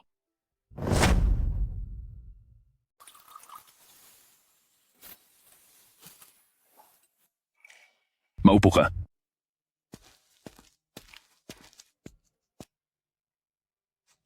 Ama, pumunta ako rito dahil gusto ko pong may sabihin sa inyo. Ano iyon? Kanina, ang mahal na hari ay nasa lugar ko at may nakakita po sa kaniya. Ano ka mo? Pero wala po talaga. Wala talagang nangyari sa aming dalawa. Zizi, ikaw, huwag mo naman kaming takutin ng ganiyan. Totoo po, wala talagang nangyari. Pero kung bakit siya nandoon, hindi ko po pwedeng sabihin sa inyo dahil ang sabi niya, kapag ipinagkalat ko ang tungkol dito, ay paparusahan niya ang buong pamilya natin. Kung ganoon ay huwag ka nang magsalita pa. Anong sabi ng mahal na hari? Hindi ba niya ito lilinisin para sa iyo? Sa tingin ko po, kahit pa magpalabas siya ng utos at sabihing walang namamagitan sa amin, ay wala pa ring maniniwala. Bakit? Dahil siya po, noong nasa silid ko siya, ay hindi siya nakasuot ng pang-itaas. At manipis lang ang suot kong damit. Kaya kayo po, wag na kayong mangamba. At least, ang mahal na hari naman ang kasama ko at hindi kung sino lang. At kahit pa, may magtangkang parusahan ako sa harap ng lahat, ay iisipin pa rin nila na ituturing pa rin akong bahagi ng mga asawa ng hari, di ba? Anong klaseng katuwiran iyan? Ito? Bakit parang sa pakinig ko? Ay tila may punto ka. Kung ganoon po, babalik na po ako sa kwarto para matulog.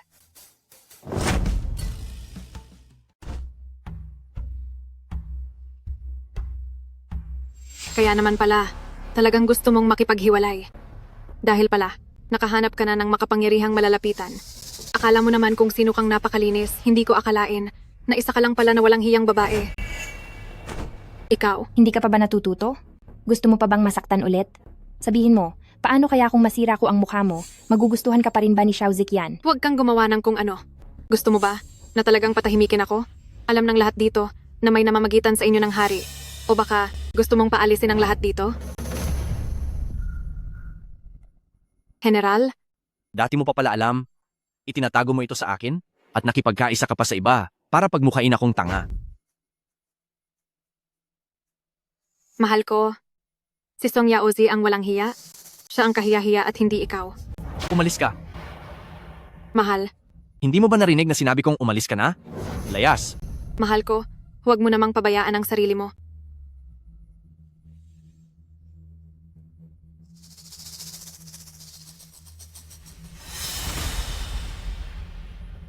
Sadyang gusto mo lang akong galitin, hindi ba?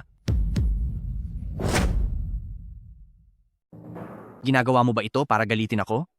Sumama ka na sa akin pabalik, at ang tungkol sa inyo ng hari, maaari ko nang kalimutan iyon. Song Yaozi, pagkatapos mong gawin ang lahat ng ito, hindi ba't ito naman talaga ang gusto mo? Bumalik ka na agad sa akin? Akala mo ba talaga ay magkakagusto sa iyo ang hari?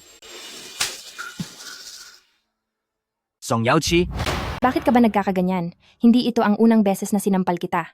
At isa pa, ginagawa ko ito para magising ka sa katotohanan. Dapat ka pang magpasalamat sa akin. Xiao Ziqian, tingnan mo nga ito. Ako ang hari.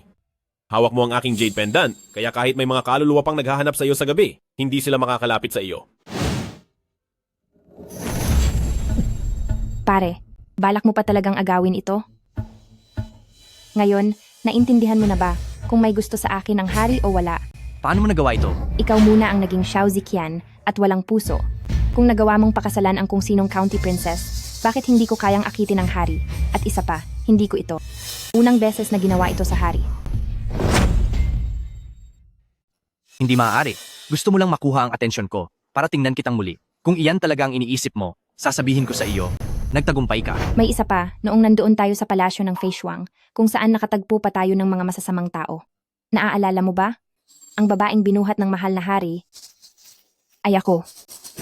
Kayo diyan, ihatid na ang kamahalan sa kanyang palasyo. Huwag na. Sa akin siya matutulog ngayong gabi. Nagpupugay po sa inyo, mahal na hari.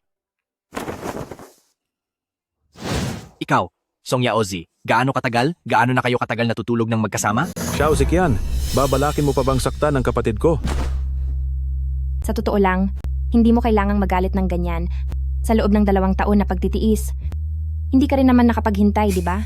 Parehas lang tayo. 2 taon. Song Yaozi, anong karapatan mong gawin iyan?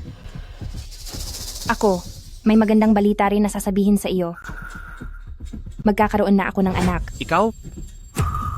Kahit hindi sa iyo ang batang ito, asawa mo pa rin naman ako. Maituturing na rin itong pagpapatuloy ng lahi ninyong mga pamilyang Xiao. Anong nangyayari sa iyo? Huwag ka sanang mawala sa sobrang galit. Kaming mag-ina, umaasa pa sa pag-aalaga mo. Wawala ka na ba talaga? Kung mawala ka na ngayon, lahat ng mansyon ng general ay magiging dote ko na. At pagkatapos, maaari na akong magpakasal muli bitbit ang mansyon ng general. Mawala ka man ngayon, simula ngayon, ay magiging dote ko na ang buong mansyon ng general. At pagkatapos niyon ay maaari na akong magpakasal muli dala ang mansyon ng general. Song Yaoji, bakit naging ganyan na ang ugali mo? Gayong dati ay... Dahil sa iyo, sarili mong mga kamay ang nagtapos sa dati kong pagkatao. Dahil itong pamilyang Song nyo, ang dahilan kung bakit kami ni Ruer ay nagdusa sa pagkakahiwalay. Ang pagbagsak ng buong pamilyang Song ay simula pa lang ng kabayaran. Gusto kong makita kang nagdurusa habang nabubuhay sa mundong ito, iyan ang kabayaran na sisingilin ko sa iyo.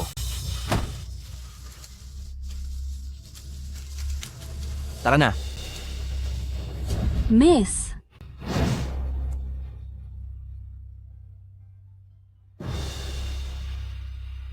Xiao Ziqian, hinding-hindi. Ang muna ulit magkakaroon ng isang Song Yaozi na lubos na nagmamahal sa iyo. Sister, nagawa na kitang ipaghiganti. Magpahinga ka na ng payapa.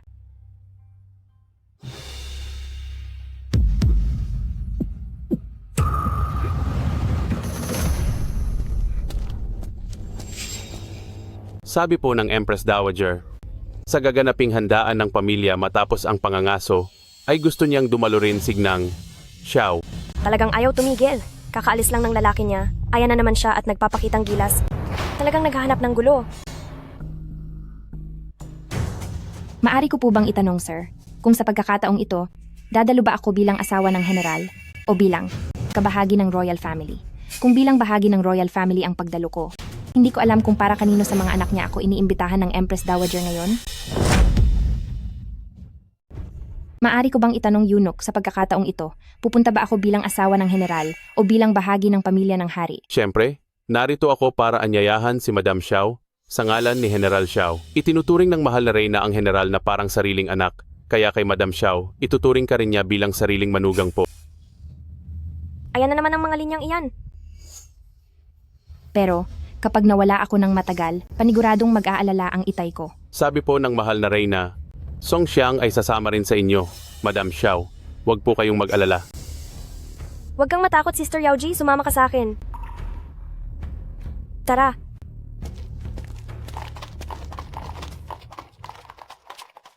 Sister Yaozi, hindi mo lang nakita kanina. Hinabol tayo ni Xiao Ziqian sa kahabaan ng daan. Hindi man lang niya nahabol ang gulong ng ating karwahe. Pero talaga namang si Kuya, ang tagal niyo nang magkasama. Bakit hindi pa rin niya hinahayaang makipaghiwalay ka kay Xiao Ziqian? Siya ba? Siya, gusto niya ng medyo kakaiba. Kung ako si Madam Xiao, kapag nagsama kaming dalawa, mas magiging kapana-panabik ang lahat. Gusto pala ni Kuya ng mga kapana-panabik na laro. Siyempre, napakarami niyang pakulo. Pagbalik mo sa susunod, ikaw na ba ang magiging hipag ng emperador ko? Sa totoo lang, kami ng mahal na hari ay panandalian lamang at hindi pa kami handang magkaroon ng pananagutan sa isa't isa. Sa bagay, dahil sa hitsura ng aking kuya, hindi ka naman talo.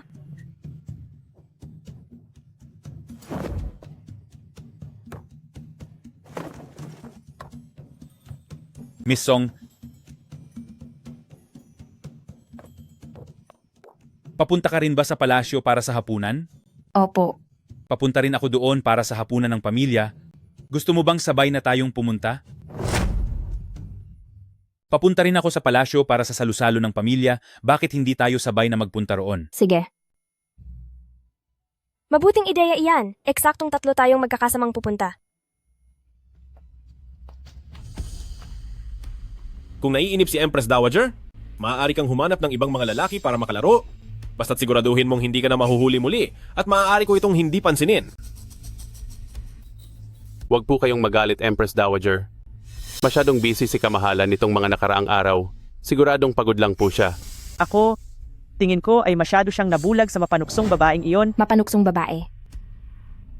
Ako ba ang tinutukoy niya? Mahal na Empress Dowager, sina Princess Changle, Prinsipe Rui na ating mga prinsipe, at si Geengeng. Xiao ay narito na po. Magkasama bang dumating sina Prinsipe Rui at Song Yaozi? Opo. Papasukin mo sila. Opo. Mahal na Nagpupugay ina. po kami sa inyo, kuya. Nagpupugay po ako kay Empress Dowager at kay kamahalan. Tumayo na kayo. Bakit kailangan niyo pang maging formal dito sa harap ng inyong ina? Kamahalan, nagpupugay sa iyo si Yan Air. Hindi mo ba siya nakikita? Nagpupugay din po si Song Yaozi kay Empress Dowager. Hindi ba nakikita iyon ni Empress Dowager? Mahal na hari, nagbibigay galang sa iyo si Yan Er, hindi mo ba nakita? Nagbibigay galang din po si Song Yaoji sa mahal na reyna. Hindi po ba ninyo nakita? Mahal na hari, si Song Yaozi po hanggang ngayon ay asawa pa rin ni Zikyan, dapat mo siyang tawaging si Ao Songshi. Hindi mo pa ba siya paupuin? Gusto mo pa ba siyang pagluhurin ng ilang oras pa? Xiao Songshi, tumayo ka na? Maraming salamat po, mahal na reyna. Maaari na ring tumayo ang aking kapatid. Salamat, mahal na hari.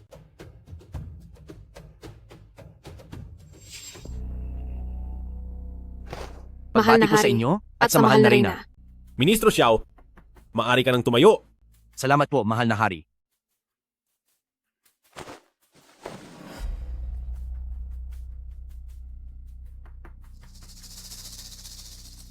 Song Yaozi, wala ka bang respeto? Halika na rito. Isang handaan lamang ito para sa pamilya. Maupo na kayo kahit saan nyo gusto.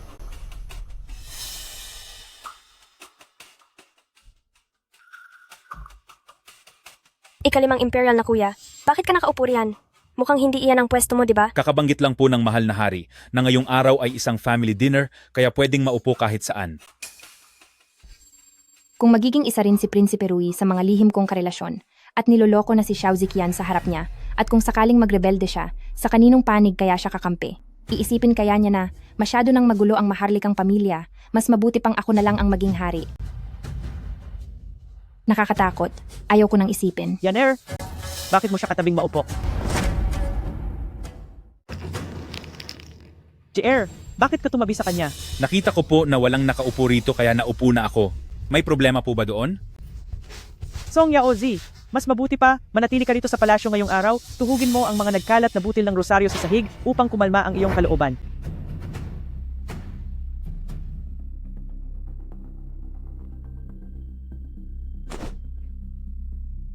Kahit hindi lang isang araw, handa po ako na manatili habang buhay sa tabi niyo para pagsilbihan kayo sa inyong pagtanda. Checkmate. Mula ngayon, mamuhay ka na ng maayos kasama si County Princess. Ako naman ay mananatili na sa palasyo para samahan ang mahal na reyna. Gagamitin muna kita, matanda ka. Pagkatapos ng hiwalayan, sino ang may pakialam sa mga rosaryong iyan? Mananatili ka sa palasyo dahil gusto mong samahan ang mahal na reyna? Ang tingin ko kaya ka mananatili sa palasyo ay para makasama ang mahal na hari. General Xiao, mag-ingat ka sa iyong pananalita. Nagbibigay pugay po ako sa mahal na hari. Nagbibigay pugay rin po sa mahal na reyna. Hindi na kailangang maging formal. Hapunan ito ng pamilya. Dahil pinaunlakan ni Song Xiang ang paanyaya sa handaan, lubos akong nagagalak. Naparito po ako ngayong araw, hindi para sa handaan, kundi para maglakas loob na humiling ng isang pabor sa mahal na hari. Magsalita ka, Song Xiang! Mula nang magpasya si General Xiao, napakasalan si County Princess. Ang pagsasama ng aming mga pamilya ay wala na ring saysay. Ang anak ko, sa piling ng general, ay nakaranas ng matinding pang-aapi at panghahamak. Hindi ko na po kayang sikmurain ito. Sa handaan sa palasyo ngayong araw, nagmamakaawa po ako sa mahal na hari na palayain na ang aking anak. Nais kong lumayo na siya kay General Xiao para matapos na ang lahat sa kanila at mahanap na nila ang kani-kanilang kaligayahan. Hindi ako makikipaghiwalay. Xiao Ziqian, lalaki ka. Dapat ay maging malawak ang isip mo. Pakawalan mo na si Sister Yaoji. Malawak na isip? Ibig niyo bang sabihin sa pagiging malawak ang isip ko ay ibigay ko ang asawa ko sa ibang lalaki? Anong klaseng pag-iisip iyan? Para sa akin, isa itong kaduwagan. Anong malawak na pangunawa? Sa tingin ko ay isa lang itong kahinaan. Kung hindi kayo maghihiwalay, ano na lang ang sasabihin ng ibang tao sa iyo? Kahit para na lang sa iyong sariling reputasyon, dapat na kayong maghiwalay ni Miss Song. Mahal na prinsipe, bakit tinatawag niyo ang aking asawa sa pangalang Miss Song? Kung ano ang dapat na itawag sa kanya, mahal na prinsipe, hindi pa ba ito malinaw sa iyong isipan? Xiao Ziqian, suklam na ako sa iyo. Sa tuwing maiisip ko na kailangan ko pang makipamuhay sa iyo, parang hindi ko na kaya. Ikaw? Nakikiusap po ako, mahal na hari. Pahintulutan niyo po kaming maghiwalay ng general. Ziqian? Dahil wala nang nararamdaman si Miss Song sa iyo, mas mabuting palayain mo na siya. Bakit lahat na lang kayo ay pinipressure ako? Ang hiwalayan? Para magsama kayo ng iba? Hindi iyan mangyayari. Kahit na mawala ka na, dapat manatili ka sa pamilya ng pamilyang Xiao. Xiao Ziqian? Alam mo ba kung nasaan ka? Ako? May binigay ba akong ibang option sa iyo? Song Yaozi, ano ba talaga ang balak mo? Gusto mo bang maging isang masamang babae na gugulo sa bayan? Ang tanging hangad ko lang po, sa totoo lang, ay si mahal na Prinsipeng Rui. Hindi ko alam kung si Prinsipe Rui ay papayag na ibigay ang Yaoji. Kung maglakas loob man akong ibigay iyon, Maglalakas loob bang kunin ito ni Miss Song? Hindi naman sa hindi ito kayang kunin ng Yaozi, kundi dahil hindi po pumapayag ang mahal na hari na kunin ko ito. Song Yaozi, ano bang ginawa mong pang-aakit sa kanila? Isa, dalawa, parang baliw na baliw silang lahat sa iyo. Mga kawal, pulihin ninyo siya para sa akin. Ang tindi naman ng kapangyarihan ng mahal na reyna. Xiao Ziqian, nauunawaan ko ang pagmamahal ng magulang sa anak ng Song Xiang. Kaya ang inyong kasalan ay hindi na matutuloy mula ngayon. Mahal na hari. Nais kong personal mong ihatid ang kasulatan ng paghihiwalay sa punong ministrong Manor. Mula ngayon, magkaroon na kayo ng sari-sariling buhay at wala na kayong kinalaman sa isa't isa. Masunod po sa utos ninyo. Xiao Ziqian, gusto ko ring lumuhod ka sa harap ng pintuan ng aking punong ministrong Manor para humingi ng paumanhin sa iyong mga kasalanan. Imposible iyan. Xiao Ziqian, balak mo bang suwayin ang utos ko? Mahal na hari. Masunod po sa utos ninyo. Host, nakuha ko na ang kabayaran para sa iyo. Maaari ka na ngayong mamuhay ng tahimik. Ama, narinig niyo po ba? Maghihiwalay na po ang inyong anak sa kaniya. Malaya na ang aking anak.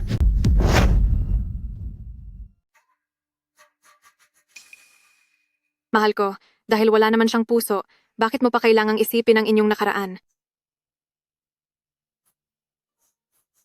Mabuting magdesisyon ka na agad. Wala kang alam. Mahal ko, paglaban na iyan sa utos ng emperador. Si Song Yaozi ba ay mas higit pa sa buong pamilyang Xiao ang kahalagahan. Sino ka sa akala mo? Ang lakas ng loob mong gamitin ang utos ng emperador para ipitin ako. Mahal ko, si Ruer, ang gusto lang ni Ruer, ay huwag kang mahirapan. Lumabas ka. Opo.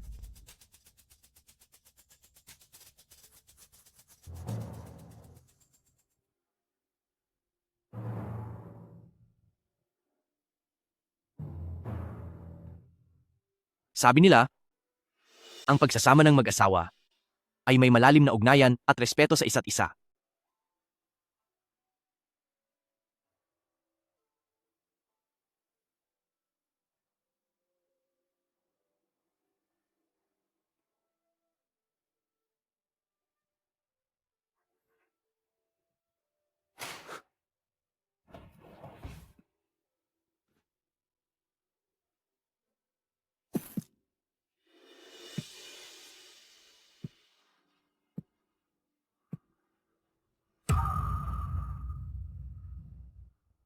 Yaozi, totoo bang nawala na kita?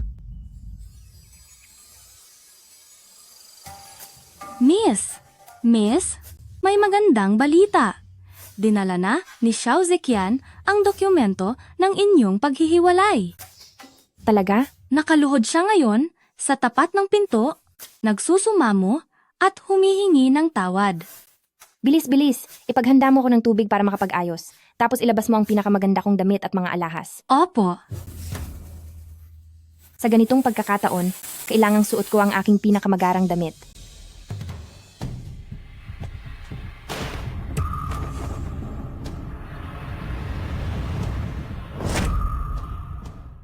General, narito ka ngayong araw para humingi ng paumanhin, pero gusto ko lang magtanong. Alam mo ba kung ano ba talaga ang kasalanan mo? Kahit na si punong ministrong Manor pa siya, hindi siya dapat mang-api ng ganito. Pinaluhod niya ang tao ng pagkakagalagal. Hindi ba't sinasadya niya itong pahirapan? Song Yaozi, ano ba talaga ang gusto mong mangyari? Anong kasalanan ba ang pinaghihingi mo ng tawad? Dapat mong sabihin isa-isa para marinig ng lahat, para hindi isipin ng mga tao na inaapi kita. Bakit hindi ka pa nagsasalita, General? Hindi mo naman siguro balak labagin ang utos ng hari, di ba? Iniwan ang asawa sa loob ng 2 taon? Walang anumang balita? Iyan ang una? Hinyan kitang malait at malait ng ibang tao? Iyan ang pangalawa. Mayroon pa ba? Pagbalik ko pagkatapos ng 2 taon, nag-asawa agad ako ng pangalawa. At sa mismong araw ng kasal, hinayaan kong hiyain ka ng masasamang utusan? Iyan ang pangatlo. Nakatanggap ka ng tulong mula kay punong ministrong Manor. Pero ikaw pa ang may ganang magalit. At sisihin ang asawa mo, iyan ang pang-4. Lagi mo akong minamaliit. At palagi mo akong ikinukumpara sa bago mong asawa. Iyan ang pan-5. Hinihayaan mong mag-away ang 2 babae dahil sa iyo. Pero kailanman ay hindi mo man lang naisipang pigilan sila. Wala kang paninindigan. Iyan ang pang-6. Xiao Ziqian, lahat ng mga nangyaring ito, mayroon ba rito na maling ibintang ko sa iyo? Sa totoo lang, ang dami ko palang nagawang pagkakamali. Ganyan ba dapat ituring ang tunay na asawa? Totoo, Wala siyang kwentang tao.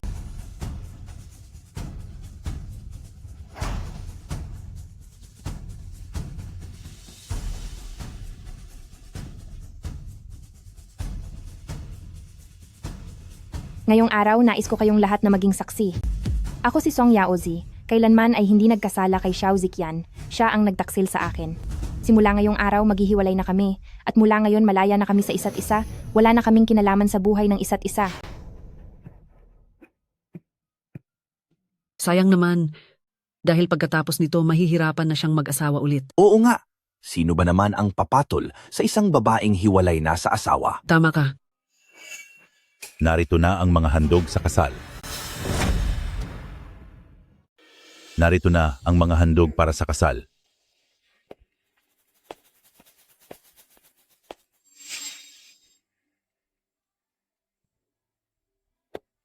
Zizi, simula ngayon, kasama ni Yan Air. Tawagin mo na lang din akong Tiyong. Narito ako ngayon para formal na hingin ang iyong kamay para sa kaniya. Mahal na Prinsipe Rui. Ang tanging ninanais ng iyong lingkod, sa totoo lang, ay ang mahal na Prinsipe Rui. Hindi ko lang alam kung handa ba. Ang mahal na prinsipe na ibigay ang sarili niya kay Yaozi? Kung ibigay ko man, may lakas ba ng loob si Miss Song na tanggapin ito? Eksakto, talagang nakiusap siya sa akin na dapat ay maayos ang kasunduang ito para sa kasal. Prinsipe. Song Xiang. Prinsipe, ano, hindi po ito naaayon sa tradisyon. Nakikiusap po ako na ang mga handog na ito ay ibalik na lang sa palasyo ng Prinsipe Rui. Song Xiang, napakaluma na ng iyong pag-iisip. Ano namang pakialam natin sa tradisyon? O kaya, bakit hindi mo tanungin ang anak mo kung ang mga handog bang ito ay tatanggapin niya? Salamat po sa inyong pagkagusto sa akin, mahal na prinsipe. Pero ang ugnayan natin ay hindi pa sapat para tumanggap ako ng mga handog sa kasal. Tingnan mong mabuti. Narito ang lahat ng mga paborito mo. Ayaw kong tingnan. Ayaw ko. Baka kapag tiningnan ko ay hindi ako makapagtanggi. Hindi sapat ang swerte ni Yaozi para rito. Kaya ang mga handog na ito, ipapakiusap ko po sa prinsipe na ibalik na lamang po ang mga ito.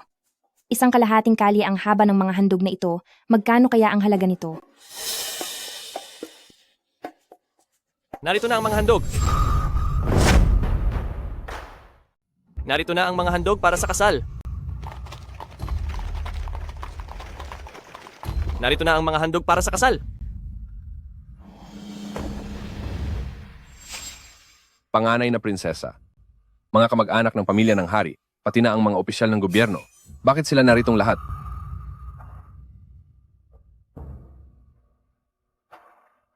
Nagbibigay po kayo kami sa sa mahal na prinsesa. prinsesa.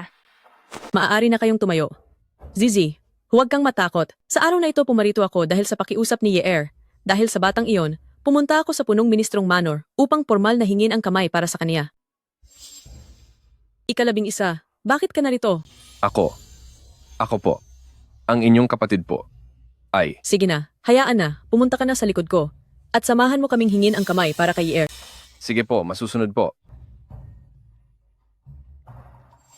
Kayo, ipasyok na ang lahat ng mga handog sa punong ministrong Manor. Masusunod po. Song Xiang, ang inyong lingkod ay pumarito ngayon kasama ang pamilya ng hari at lahat ng mga opisyal upang bumisita para sa panganay na anak na babae ng marangal ninyong tahanan upang hingin ang kamay ni Song Yaozi. Ito ako ngayon, sa kagalang-galang na pamamahay na ito para hilingin ang kamay ni Song Yaoji Isa itong pamanhikan, hindi isang utos ng hari. Mismong ang mahal na hari ang nagsabi sa akin, kung ayaw ni Miss Song, maaari niyang tanggihan ang alok na kasal na ito. Patawad po, mahal na prinsesa. Ngunit ang mahal na hari, may ipinasabi po ba siya na gusto niyang iparating sa akin? Inakala na nga ng hari na itatanong mo iyan, kaya pinakiusapan niya ako na ibigay sa iyo ang sulat na ito. Tingnan mo ito.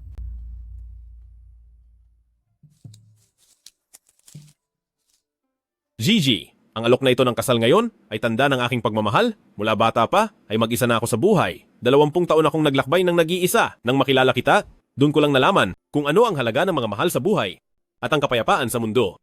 Kung mamarapatin mo, nais kong hilingin na makasama ka at manatiling magkapiling habang buhay. Alam ko ang mga pangarap mo. Ang nais mong magpatayo ng mga paaralan para sa kababaihan at baguhin ang sistema sa Admonitions for Women. Ang palasyo, ang hukbo at ang komersyo ay magbubukas ng pintuan At kailanman ay hindi na maglalagay ng hangganan para sa kababaihan. Kung hindi mo ito nais, maaari mo rin akong tanggihan. Pagkatapos ng araw na ito, hinding-hindi na muli ko ito babanggitin.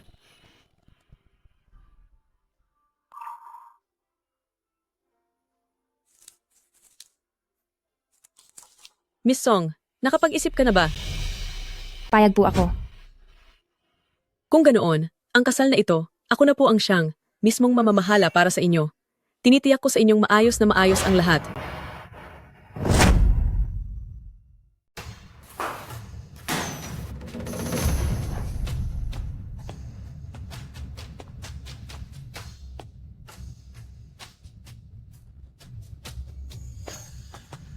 Ano na? Pumayag ba siya? Mahal na hari, Miss Song ay pumayag na po. Mabuti? Napakabuti. Pagbati po sa inyo, mahal na hari. Isang malaking karangalan ito. Ang mahal na hari at si Miss Song ay tunay na itinadhana para sa isa't isa. Siguradong magsasama kayo ng matagal at magkakasabay na tatanda. Magbigay ng pabuya. Lahat ng nagtatrabaho sa palasyo ngayong araw ay bibigyan ng pabuya. Masusunod po. Hindi pa rin ba nahahanap ang panlunas sa lason ng buhay at kamatayan? Ang lasong ito ay masyadong matapang, kaya wala rin po akong magawa. Ang sakit na dulot nito ay naranasan ko na. Ayaw kong maranasan niya ang ganitong hirap? Sige, kumuha ka ng lasong iyon at ilagay kay Prinsipe Rui. Dahil mahal na mahal ng Empress Dowager ang anak niyang iyon, naniniwala akong ibibigay niya ang panlunas. Sa totoo lang, may isa pa po akong paraan. Ang lason sa katawan ng mahal na hari at ni Miss Song ay magkapares. Kung sakaling hindi na kayang tiisin ni Miss Song ang lason, mahal na hari, maaari niyo siyang tulungang pasanin ang sakit. Paano? Kailan niyo lang pong sumama sa kaniya sa higaan. Ilang kahon ng mga handog na pangkasal ang lahat ng ito? Mayroong 180 kahon lahat. Hindi nakasara ang bintana, pumasok ka na lang.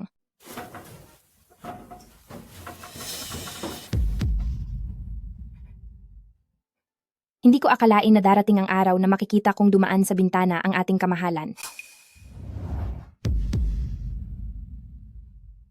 Dahil ito sa gusto kitang makita.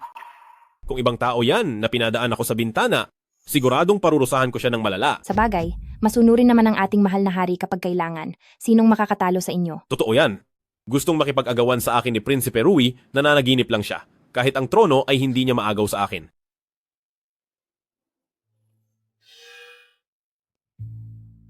Hindi ba ito ang ating mahal na hari?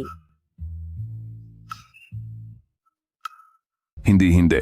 Nagkamali ka lang ng tingin. Mali lang yan. Ayan tayo na, halika na. Pero, Tara na, magpahinga na tayo ng maaga. Anong nangyari? Bakit hindi mo isinara ang bintana? Nakalimutan ko. Kasalanan ko, pasensya na. Kung ganoon, parurusahan kita na hindi na pwedeng bumisita hanggat hindi pa tayo kinakasal. Zizi.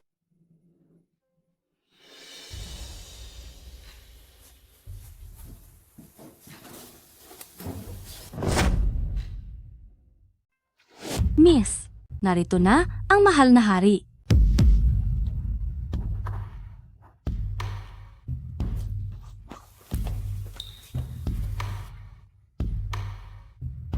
Ang mahal na hari? Ganito ba talaga ang proseso kapag ikinasal ang isang emperador? Parang ang pakiramdam ko, mas kahawig nito ang mga nakagawi ang tradisyon sa labas. Talagang sinunod namin ang tradisyong pangmasa para dito. Ang mga seremonya sa palasyo, alam kong hindi mo gusto iyon. Halika na.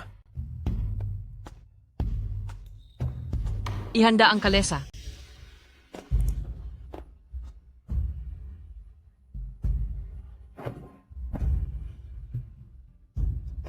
Iangat ang kalesa.